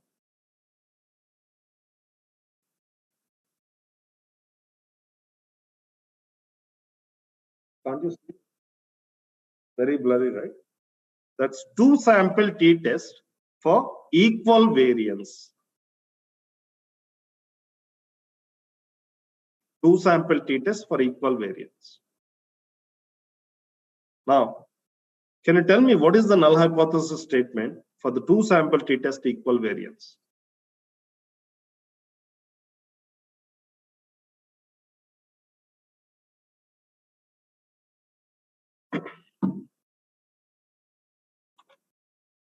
So anybody who is going to answer this question would get break in next 5 minutes.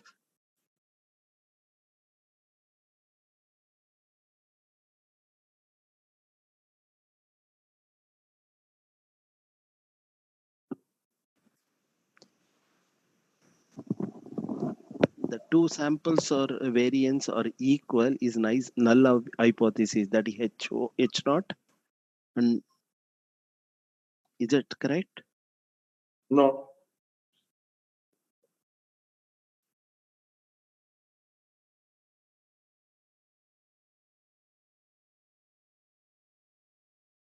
Okay. Let me give you a hint. So now we are trying to identify the null hypothesis statement and alternative hypothesis statement for when we go for two sample t-test with equal variance test, right?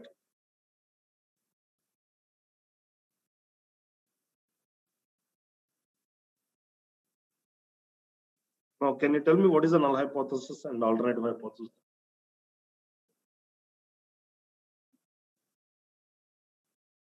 Yeah. But that's a condition. But what is the null hypothesis statement? Exactly. So we have reached to the last leaf in your flowchart. Why are we resorting to that flowchart? To understand the number of steps we need to perform, what all steps we need to perform with respect to the type of problem we are solving, with respect to number of samples or the type of the data. But when we reach towards the last, what is our ultimate objective? To prove the original hypothesis statements that we framed for our business problem, right? So what is the null hypothesis statement from our business problem? Do not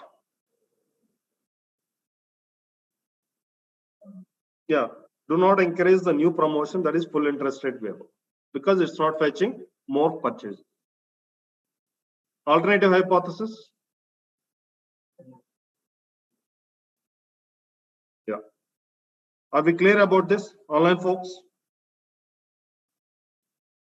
Are we clear about what are the null hypothesis and alternative hypothesis statements for two sample t-test with equal variance? Yes. Okay. Now, let's perform two sample t-test.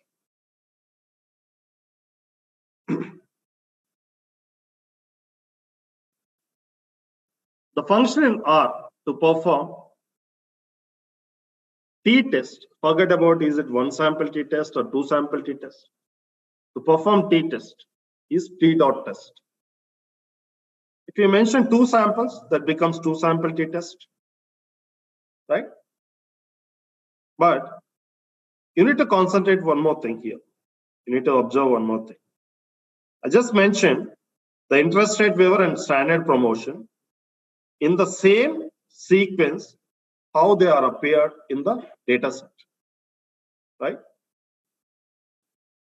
And then I'm saying alternative equal to two-sided. And I'm mentioning the confidence level.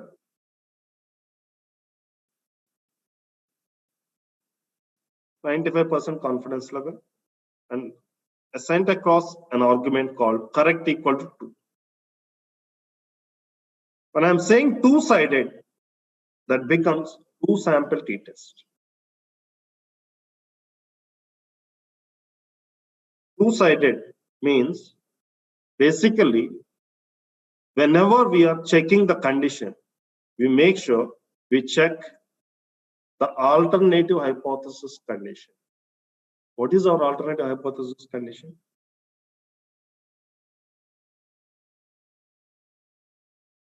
To promote the new offer, which is interest rate waiver, because it fetches more purchases. It fetches purchases more than which offer, right? Standard Christmas offer. If your new offer, which is interest rate waiver, is proved to be more effective than your existing standard Christmas offer, only then you are interested to promote this, right? Generally, if you apply this two-sided, that checks from both the perspective. Otherwise, you can say that alternative equal to greater.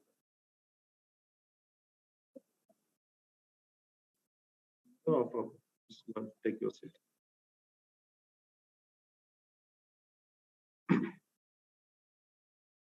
Because this is the greater. Our intention is just observe the order that we mentioned.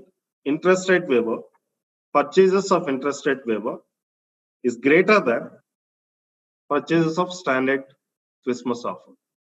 That's why we are mentioning greater than. And here we are mentioning variance are equal, right? You can go either with this or you can go with alternative as two-sided. Both are possible. So let me run this t-dot test for two samples. What is the p-value we have got?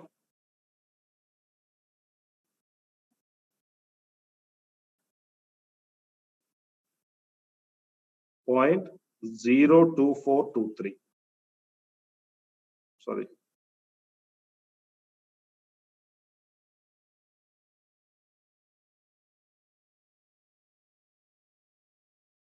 So is it less than alpha or is it greater than alpha? So P is lesser than alpha. Alpha is 0.05. P low, null hypothesis rejected. What is the null hypothesis? Do not go for the new interest rate waiver offer. So when you reject that, what are you accepting?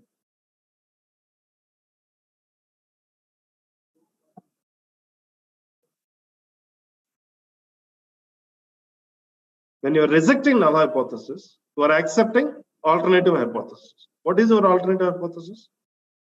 Alternative hypothesis means there is some action involved. What is that action? Go for that new promotion because it is fetching more purchases than your existing standard Christmas offer. Yeah. Are we clear?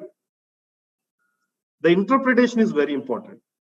But making, you see, right, R is very simple. Getting the result is not a big deal. But how do you read that result? The interpretation is important from your business problem perspective. Clear? Online folks, any questions till now?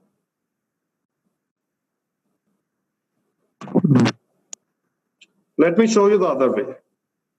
Now I'm checking for whether the interest rate waiver offer purchases are more than standard Christmas offer. I'm passing this alternative as greater, where variance not equal is mentioned as true, which is already proven in our previous step. Now, if you calculate this t-test, just observe the p-value here. Less than alpha, right? That means you reject null hypothesis. So you can perform any which ways. Clear? Okay, guys, let's take a break for, let's come back by 4:20 and we'll continue the discussion. 4:25, yeah.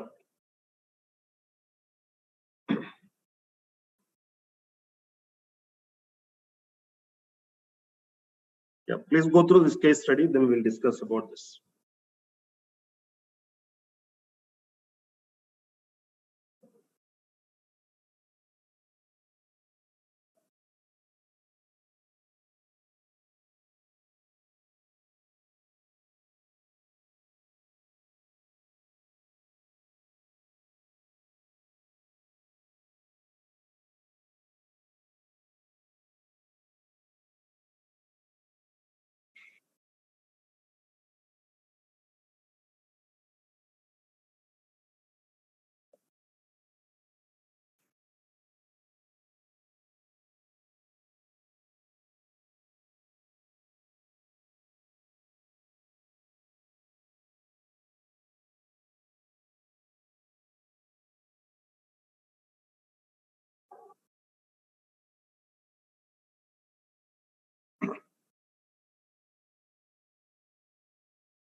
Done, guys.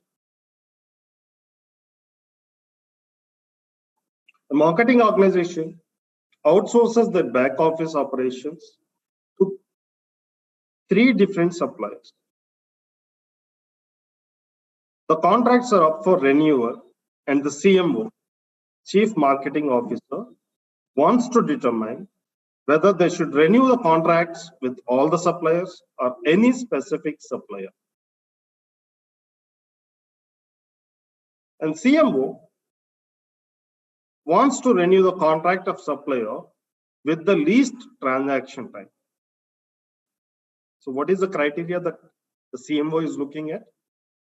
Whichever the supplier has got the least transaction time, he would be able to renew their contracts. And CMO will renew all the contracts if the performance of all suppliers is similar.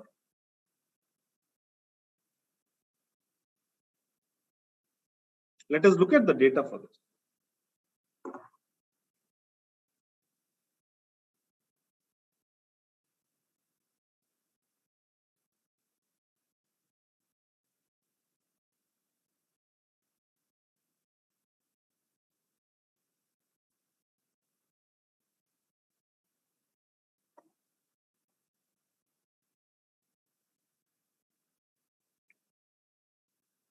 These are the three suppliers we are discussing about. There are about 120 transaction times have been captured for each supplier. Now, what is that we need to prove? How many samples we have got? 3 is the number of samples, right? The sample size is 120, right? So what is the data type of Y variable? Continuous data, right? When Y is continuous, and when you're dealing with 3 different samples, what is the first check that we need to perform? Whether all the 3 samples are following normal distribution or not. If they are following normal, what is the next check we need to perform? Variance test.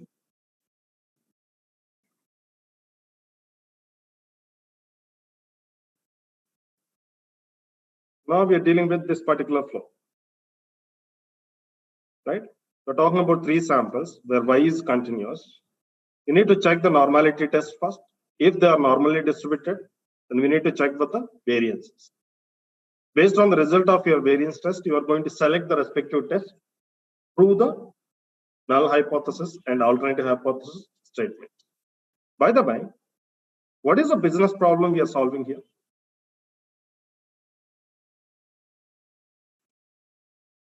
Sorry. Whether to renew the contracts of all the 3 suppliers or any specific supplier. And that's our business problem.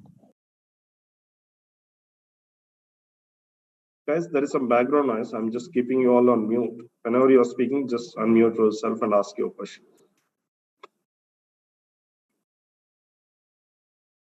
What is the null hypothesis statement here?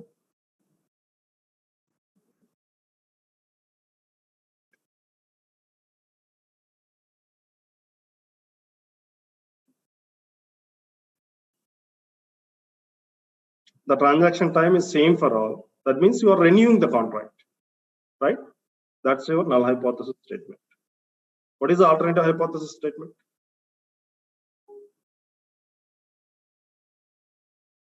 The transaction time is not similar, at least for one customer.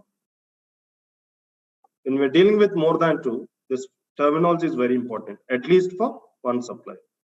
So thereby, you would choose to renew only those suppliers whose transaction time is least, and you will not renew the contracts for other suppliers, right?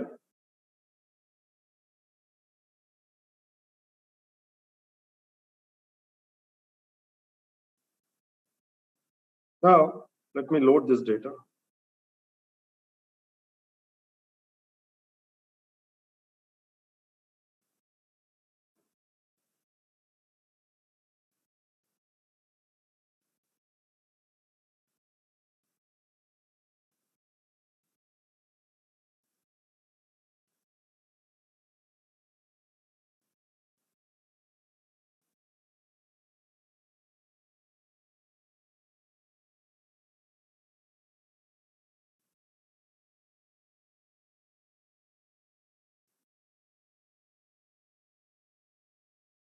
So I loaded all 120 rows and 3 variables. The transaction times of 3 suppliers. Let's view the data, contract renewal data. So it's the same what we had seen, right?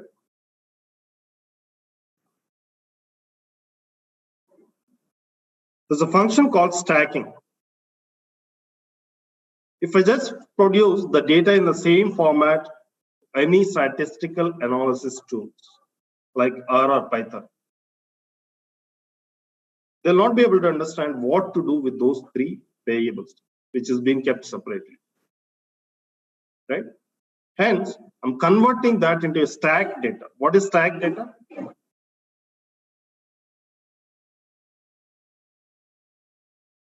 I'll combine the transaction times of all three suppliers. I'll have another column where it says whether the transaction time is of supplier A or B or C, right? That's what this stack function is going to do. Look at here, the stack data. We have overall 360 observations, nothing but 3 into 120. And then two variables. Let's see how this stack data looks like. I have supplier A data first, then supplier B data, then supplier C data. Clear? I'm attaching this data set. Now, to check for the variances, ANOVA is nothing but analysis of variance. The function is AOV, analysis of variance. Here, I'm mentioning which one is my output variable and what is my input variables. I have two variables. The output variable that I'm looking at is the transaction times, is nothing but labeled as values. And I would like to run this on the stack data, data equal to stack data, right? Am I clear?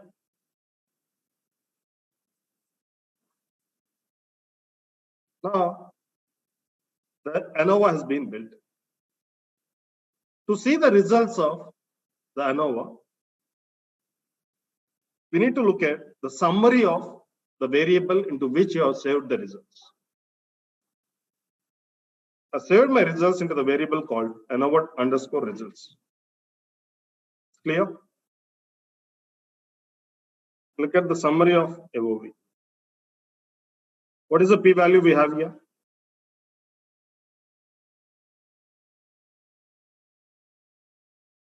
P-value is nothing but the probability. 0.104. Is it more than significance or less than significance? P is greater than significance level alpha. 0.05. P high, null fly. What is our null hypothesis statement? Renew for all the suppliers. Renew the contract for all the suppliers. Why? Because the transaction times look similar for all the three suppliers.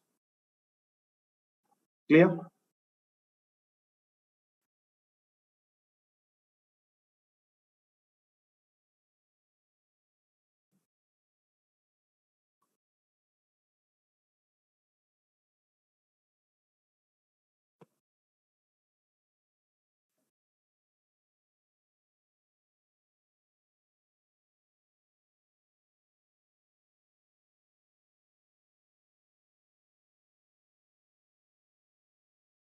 Please go through this case study.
Done?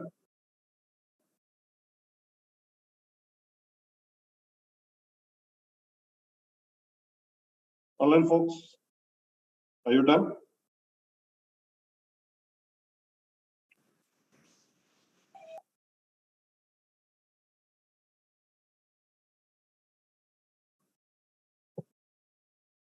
Okay. What is this case study about? Bahman Tech Research Company uses 4 regional centers in South Asia,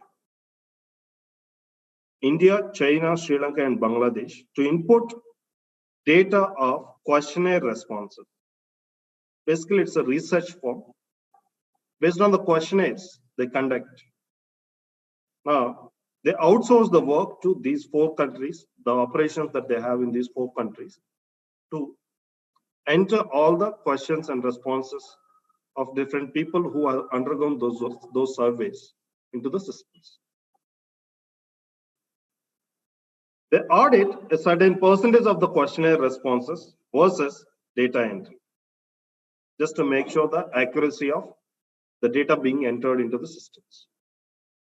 Any error in data entry renders it as defective. The chief data scientist wants to check whether the defective percentage varies by country. Analyze the data at 5% significance level and help the manager draw appropriate inferences. 1 means they're not defective, 0 means they're defective. Clear?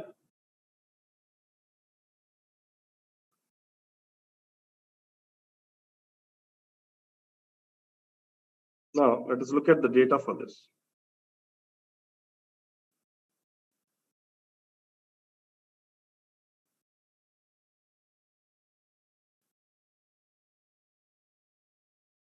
It's already stacked data frames.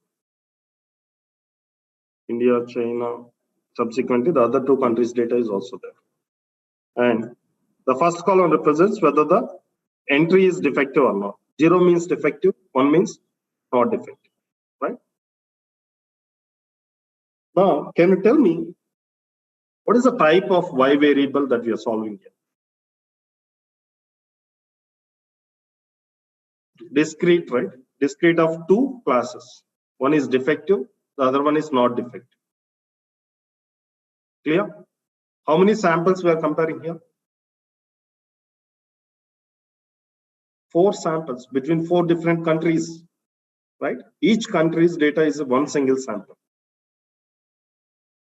When Y is discrete and we're dealing with 4 number of samples, which test do we go for?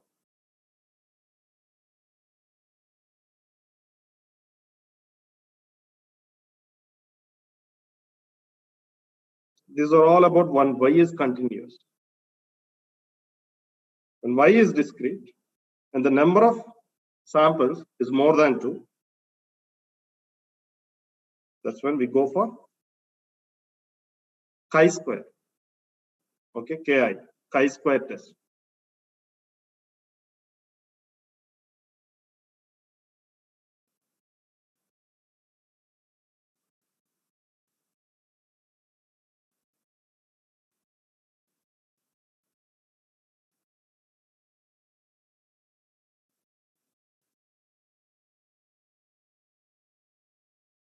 Let me load the data here.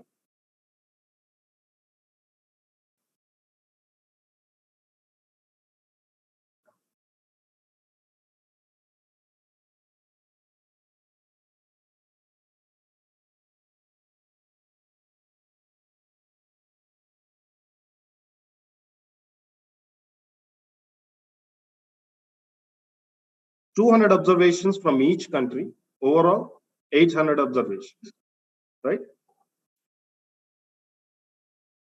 The data. The 2 columns, first one is defective or not, second one is which country they are from.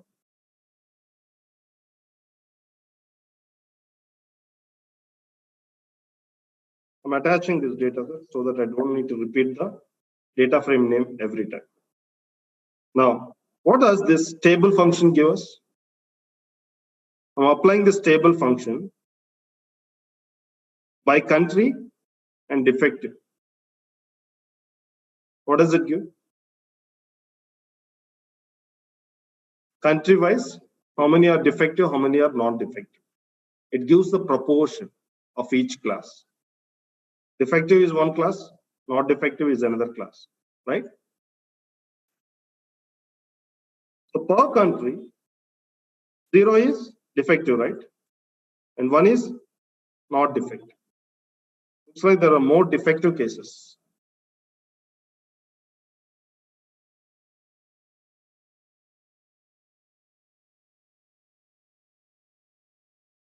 Now, if I apply this proportion dot table on this data of the defective, it's going to give me the percentage of the defective cases. I'm capturing this country's data into another variable, T1. Now, apply chi-square test, the function is CHISQ. CHI chi-square, the short form for square is SQ. CHISQ dot test. And we are applying on the tabular data of country and defective.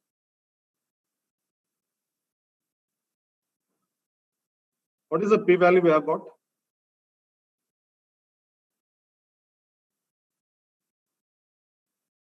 Is it more than alpha or less than alpha? What is alpha given? Are we given any alpha in our problem?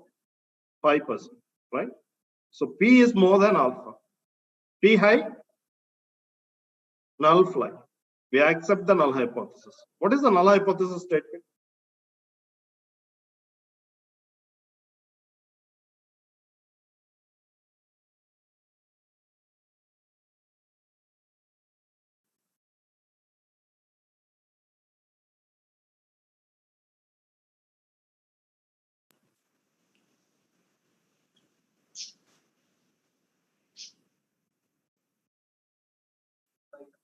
Exactly. Null hypothesis is the defective percentage is not varied by the country. That means proportion of the defects that being observed from each country are same. What is the null hypothesis statement? Sorry, what is the alternative hypothesis statement?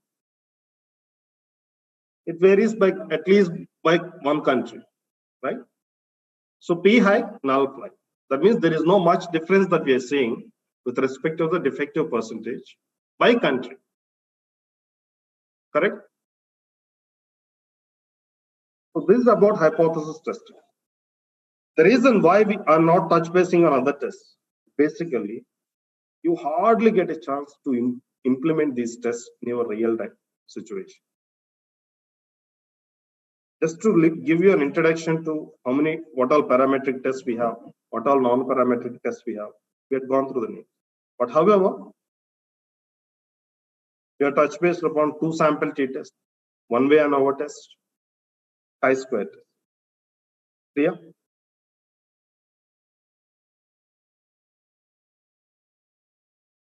Any doubts about hypothesis testing?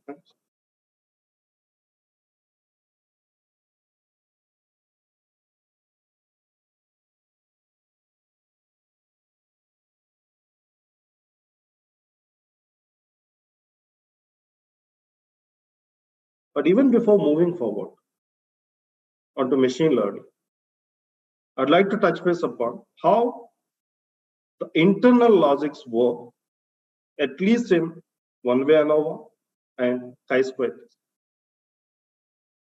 These are little important, so better to understand. Okay.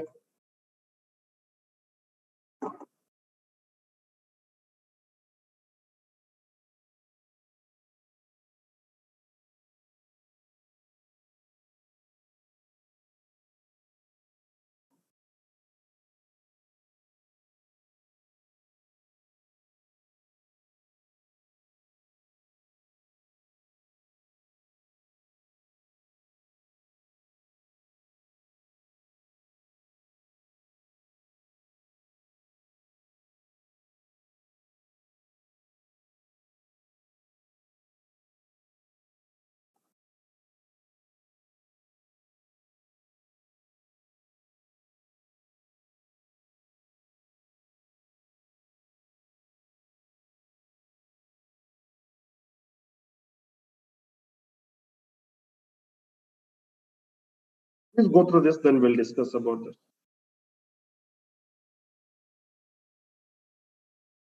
Go through the entire slide.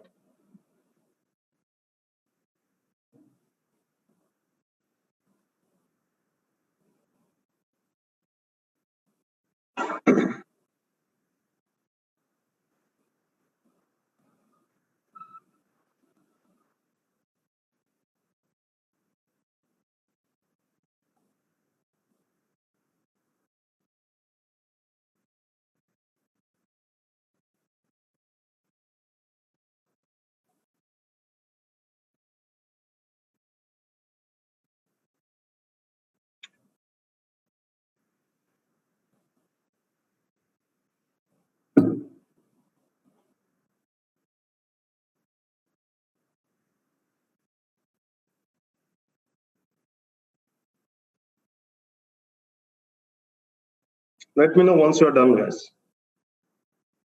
Done? Now, what is this case study is all about?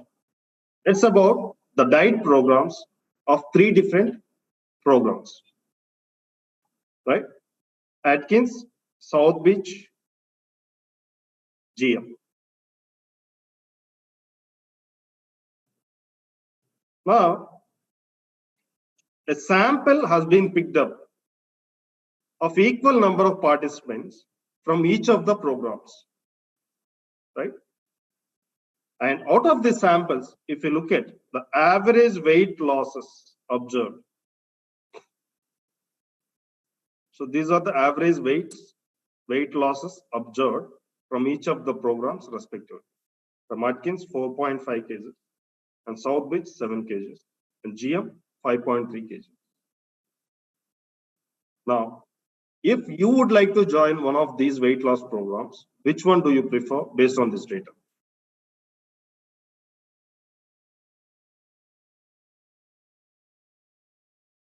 Obviously 7 kg, right? How many of you disagree?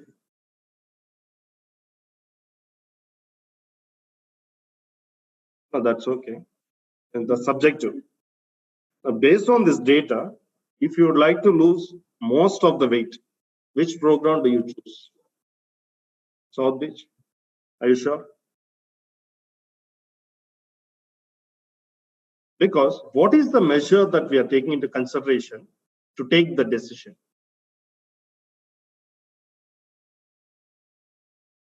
No, what is the measure? What is the statistic measure that we are taking into consideration to take a decision about which diet program we would like to join? Right? The average. Can we rely on the average? What if someone has lost 70 kgs in this program out of all the 20 people? That means the entire weight loss has been taken away from one scale to other scale, so shifted. And that's where we cannot rely upon average before taking any decision by looking at the means. Am I clear? Then, which measure can we rely upon? And that's where we need to look at the variance. That's the all reason why we didn't just stick to looking at the measures of central tendency to take a decision about this kind of information. That's why we have looked at measures of variance or spread, like variance, standard deviation, range, to get better understanding about the data, right?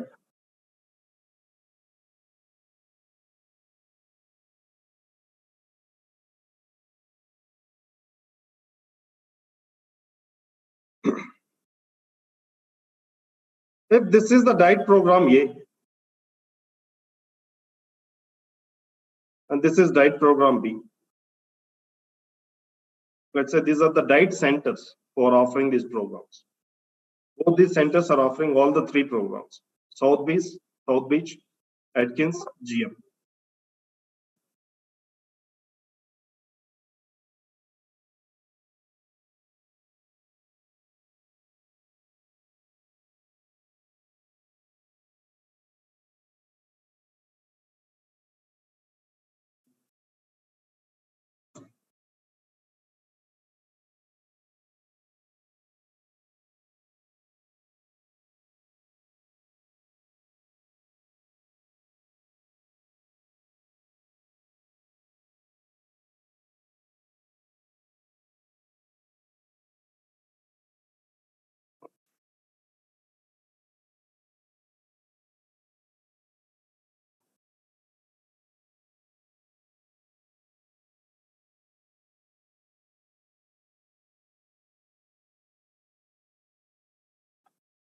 format.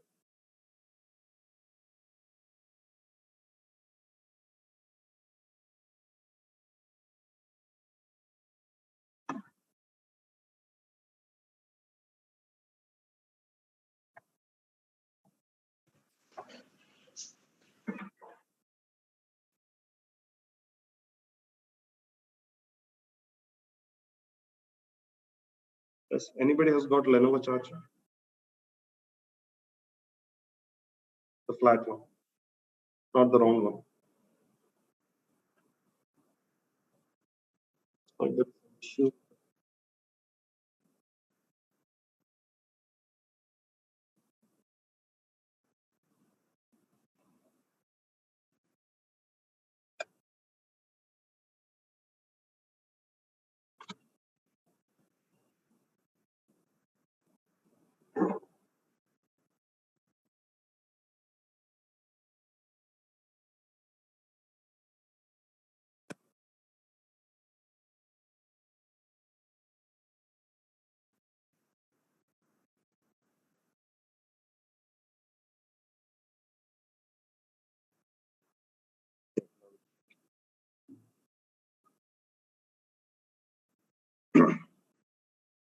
Okay.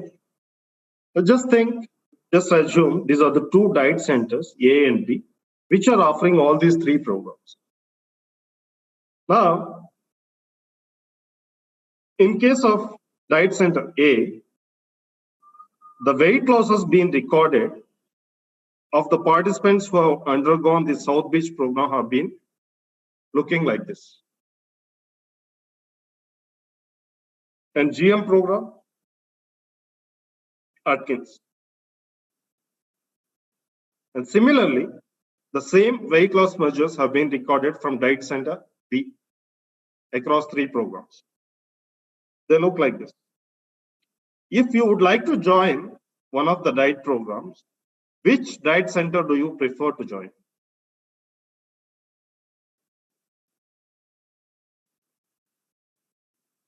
Sorry? B? A? Why?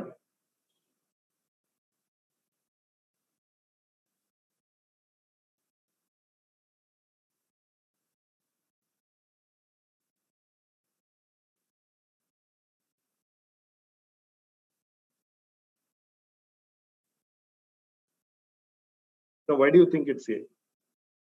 Be fine, just tell me why do you think it's A? Well, number of participants are same, both the diet centers.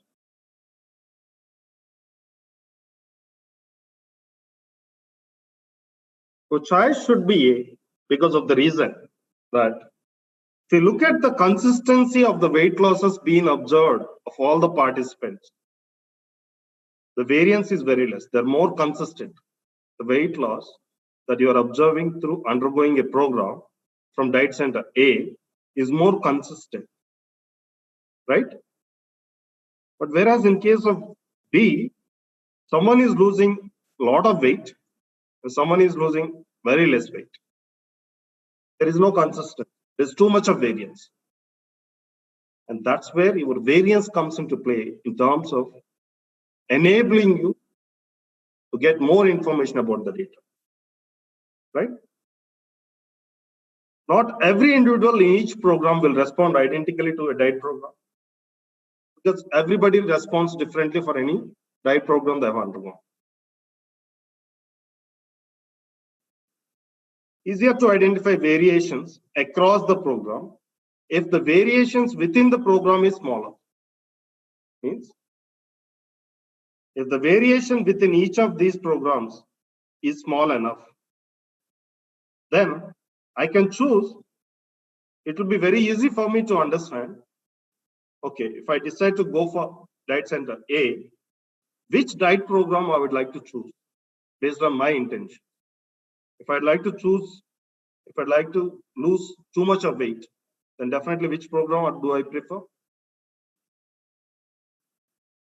If you want to lose too much of weight, GM, right? Because you're losing more weight here. If you don't want to lose too much of weight, go for Atkins. average kind of weight loss, you go for South Beach. There, the decision making is very easy. But in case of Diet Center B, are you getting that level of clear information? Because of the variation within each of the group is more. Here, there is no clear difference between these three programs. You will not be able to certainly say how much you might lose the weight if you undergo a particular program for under Diet Center B. Clear? And that's where the variation within a group is referred as within group variation. And the variation between the groups is referred as between group variation. Within group variation should always be less or more, should always be less. And between group variation should always be more. Only then you will be able to clearly identify the difference between the programs that are happening. Clear?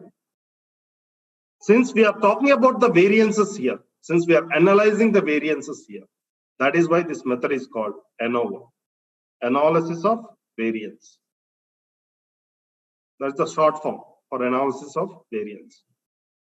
Within group variation is nothing but the experimental error. What do I mean by experimental error?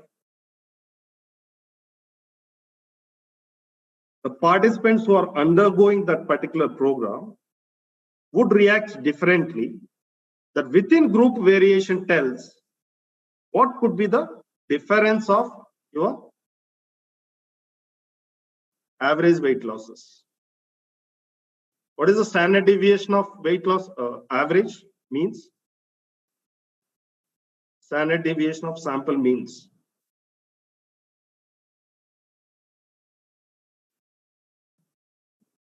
Standard error, sigma by root n, right? That's nothing but the experimental error. Clear? Now, between group variation should always be more.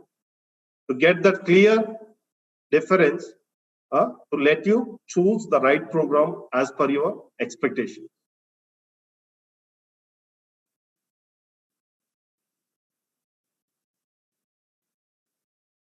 Now, if you understand this slide, you'll be able to easily tell how ANOVA works internally. So pay attention here.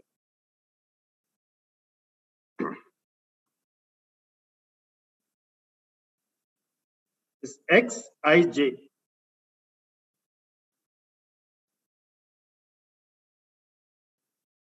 You have two parameters in X. Let's say I is the program that you are joining. That means X1 is South Beach, X2 is GM, X3 is Atkins. Am I clear? If I say X11, what does it represent?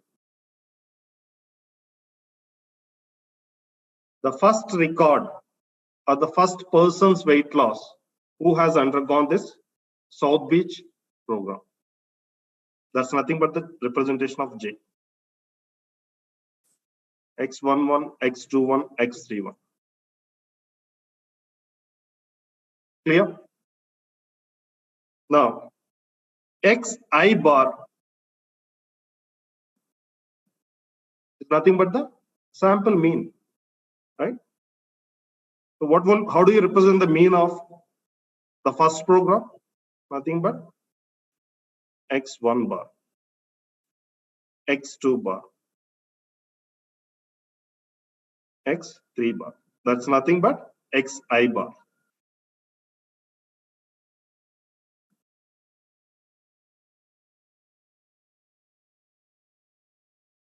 Right? Now what do you think this X bar is?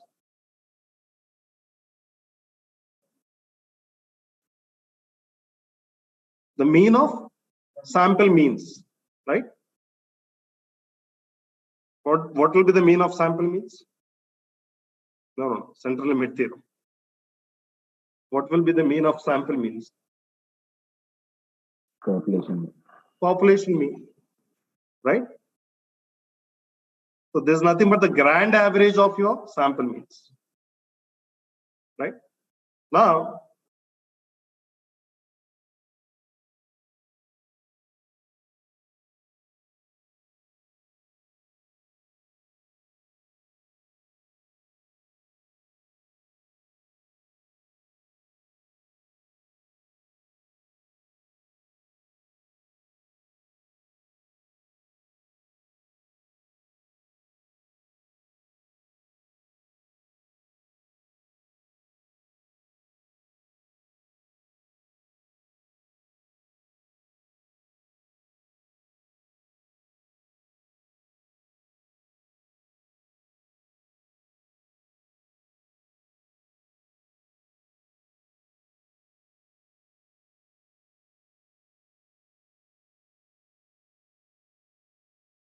what is the variance formula?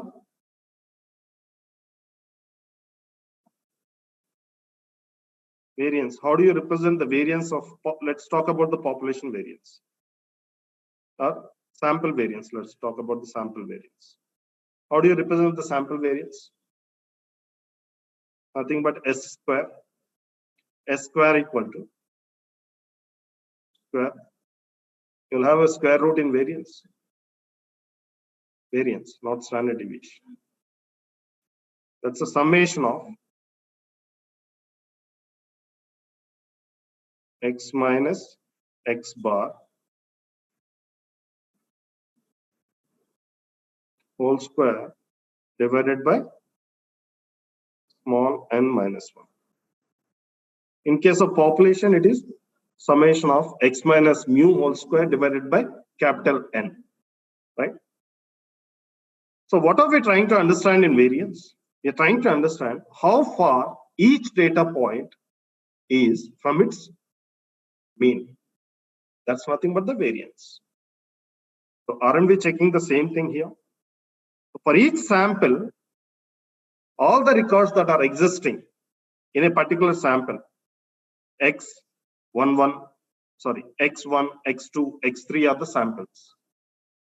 x11, x12, x13 are the participants' weight losses recorded who have undergone the program x1, right? If I take the difference, or if I take the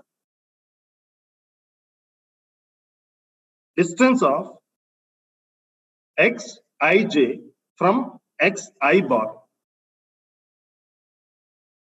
so am I not getting the variance of a particular record from its sample mean? Nothing but you're calculating the distance between x11 to x1 bar, x12 to x1 bar, and so on, right? So the difference that you are getting of each record, the difference of each record from its respective sample mean is nothing but the error term that you are getting.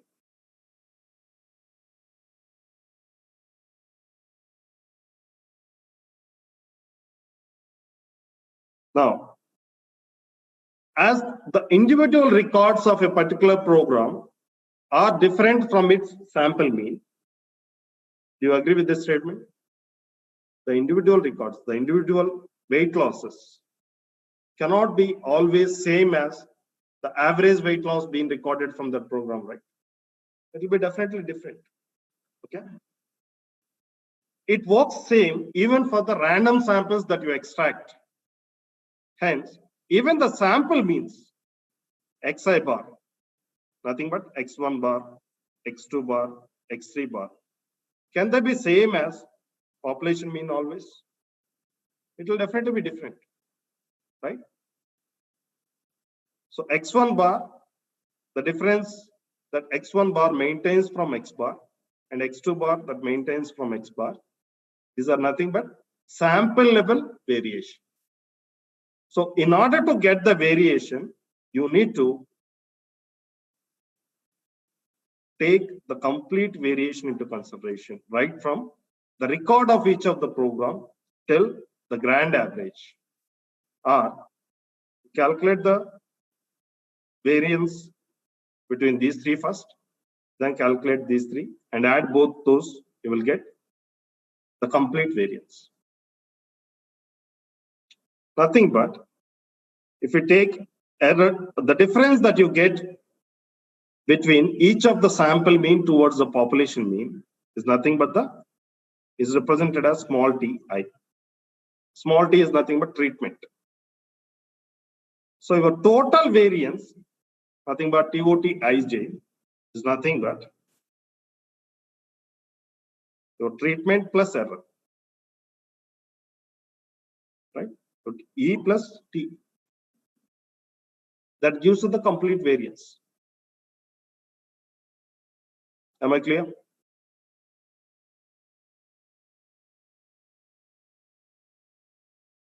So this total variance is treated as sum of square total. And this small t is referred as sum of squared treatment. And small e is referred as sum of square error. So sum of square total is nothing but is the sum of square treatments plus squared errors.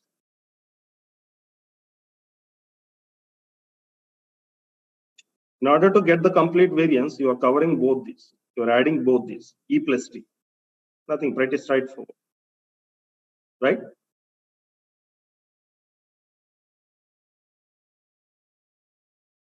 Online folks, any questions?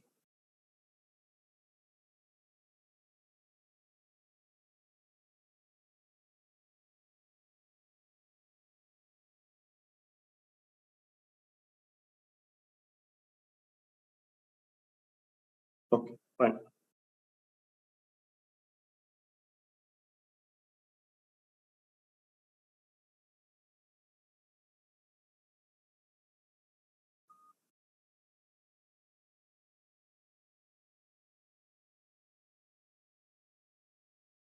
Sum of square treatment is represented by SSTR.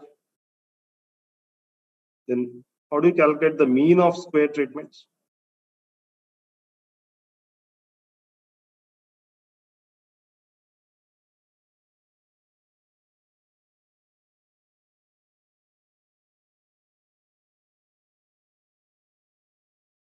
Why are we dividing with R minus 1 to get the mean of sum of square treatments? Yes, R is nothing but number of samples you are observing. Okay. And mean squared error is another measure that we will look into this in more detail. Okay. Don't get yourself confused right now. Sum of squared error divided by n minus r. N is nothing but the sample size minus number of samples. And here also, if p-value is less than your alpha, that significance, reject the null hypothesis. P low, null go. That means you are accepting the alternative hypothesis. Clear?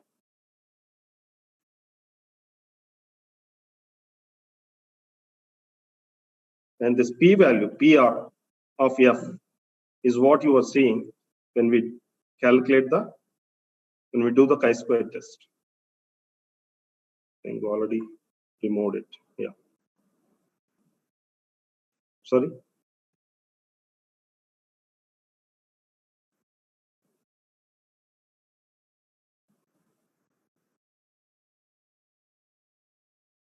So ANOVA is used to test the equality of the means where there are more than two populations. We are taking the sample means from each sample. Then we are checking for equality among the sample means when the number of samples is more than 2. That's when we go for ANOVA, analysis of variance. It depends on the number of factors that you are comparing. Accordingly, you call that as either one-way ANOVA or two-way ANOVA or multiple ANOVA. In the example, what we had seen, the ANOVA example,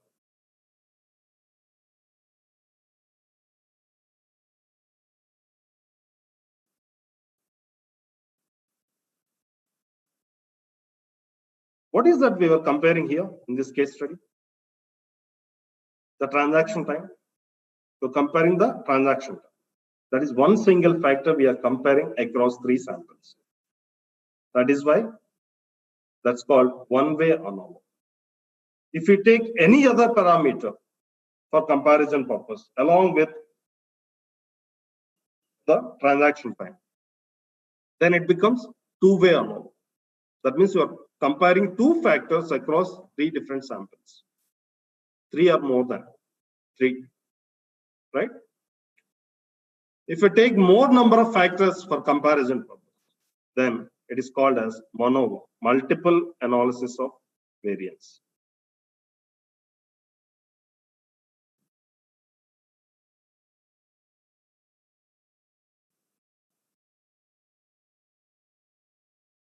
Multiple analysis of variance.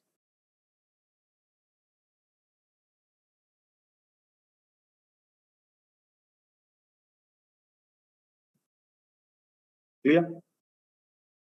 So this is about ANOVA, friends. Any questions before I move on to chi-square test?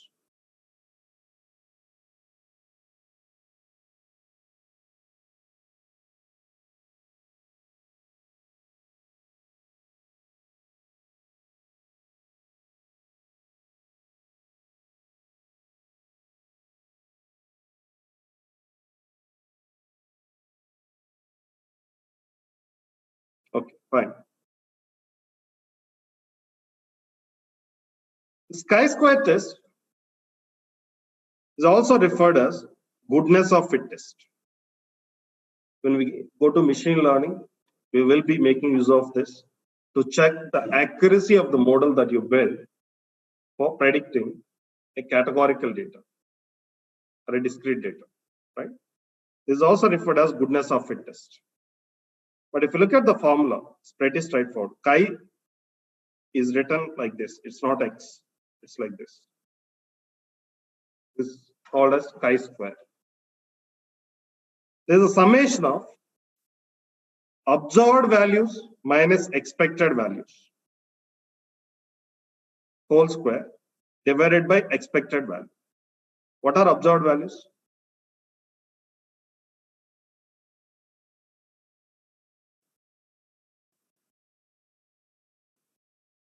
Observed values are nothing but the actual data given to us. Okay. And expected values are nothing but what are expected values? They are the predicted values. You are building a model to predict the value for some unseen data which is going to come in future. Right? They are the predicted values. Then what is the difference between your observed values and expected values? Observed values are nothing but actual value minus predicted value. It's not margin of error, it is just the error. Error is nothing but the difference between actual value minus predicted value. Because your predictions cannot be 100% accurate, right? So the chi-square formula, simple, the summation of the observed values of each record minus expected value of the respective whole square divided by the expected, right?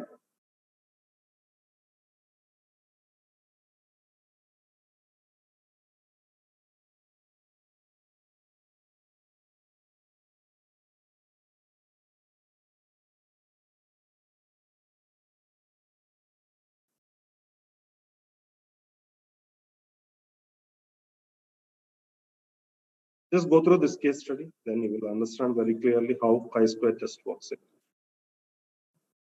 Just spend a couple of minutes going through that case study.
Done.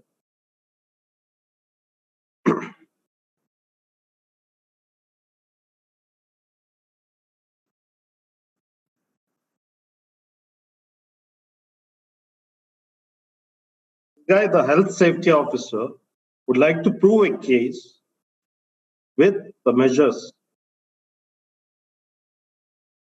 to build the association between the radiation that is being exposed out of the plant towards the number of people who are getting diseased because of the radiation, right? And he has collected overall 120 members' data. He formulated this matrix. How many are exposed to radiation? Yes, there are overall 50 people have been exposed to radiation out of 120. 70 are not exposed to radiation. But how many of them are deceased? 54 are deceased. Here, 66 are not deceased. Right? You see here, this is a pure discrete data. Whether they are exposed to radiation or not, whether they are deceased or not. Right?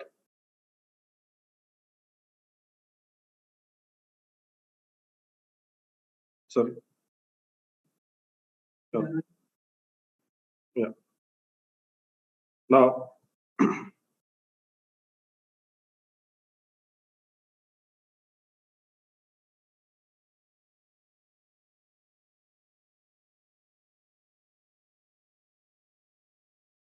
if there were no effect of exposure to radiation, that means if that is not causing people getting diseased, then the probabilities should be same and chi-square statistic would have been very low value. But how do we calculate that? Let's first calculate the proportion of people that are getting exposed to radiation. You know, right? Total number of people exposed to radiation is 50 out of 120. That is 42% have been exposed. And not exposed, the remaining 70 cases. That is 58%. Now, what is the chi-square test formula? Chi-square, nothing but summation of observed value minus expected value whole square by expected value.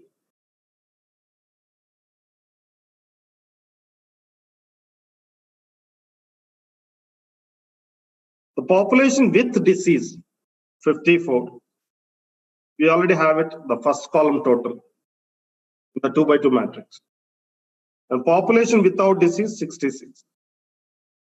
But how many of these deceased people, which is nothing but 54, are actually exposed to radiation? Because out of the total population, there are 42% exposed to radiation. Then what is 42% of this 54? That is 22.5. That means these 22.5 people have been exposed to radiation who are deceased. And 31.5 people out of the entire 54 who are deceased, they are not exposed. Now then tell me what this number is indicating, 22.5.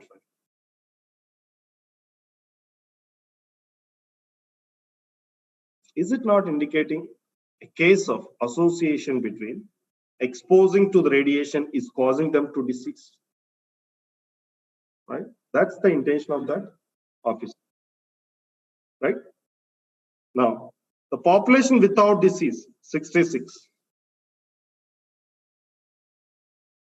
Now, how many of them are deceased? The proportion of disease candidates, 42%.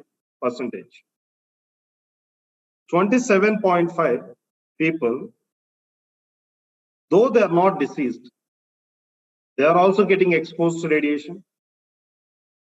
Who are not deceased right now, they might get disease in future if they keep exposing to the radiation, right? And the percentage of non-exposure to radiation is 58. Out of the 66 people, 38.5 people, they are not deceased and they are not getting exposed to radiation. These guys are safe. Now, what is the concerned number of people right now? And this is the people like who exposed to the radiation and they are deceased. This is the immediate attention needs to be given for these number of people. And these are the number of people who are not deceased right now, though they are getting exposed. But they might be deceased in future. Okay? A kind of precautionary action needs to be taken so that you can save them.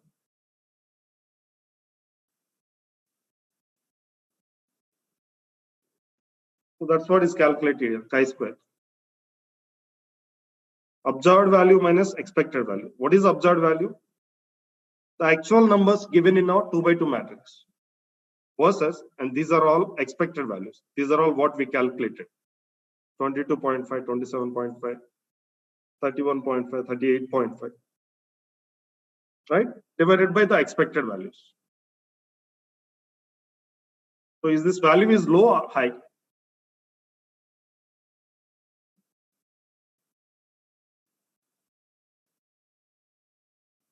It's not that high, okay? But at the same time, it is not that low as well. It's almost 30.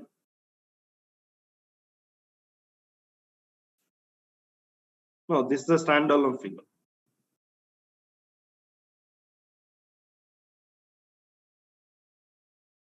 If there is no effect of exposure for being deceased, then the chi-square statistic value would be very low.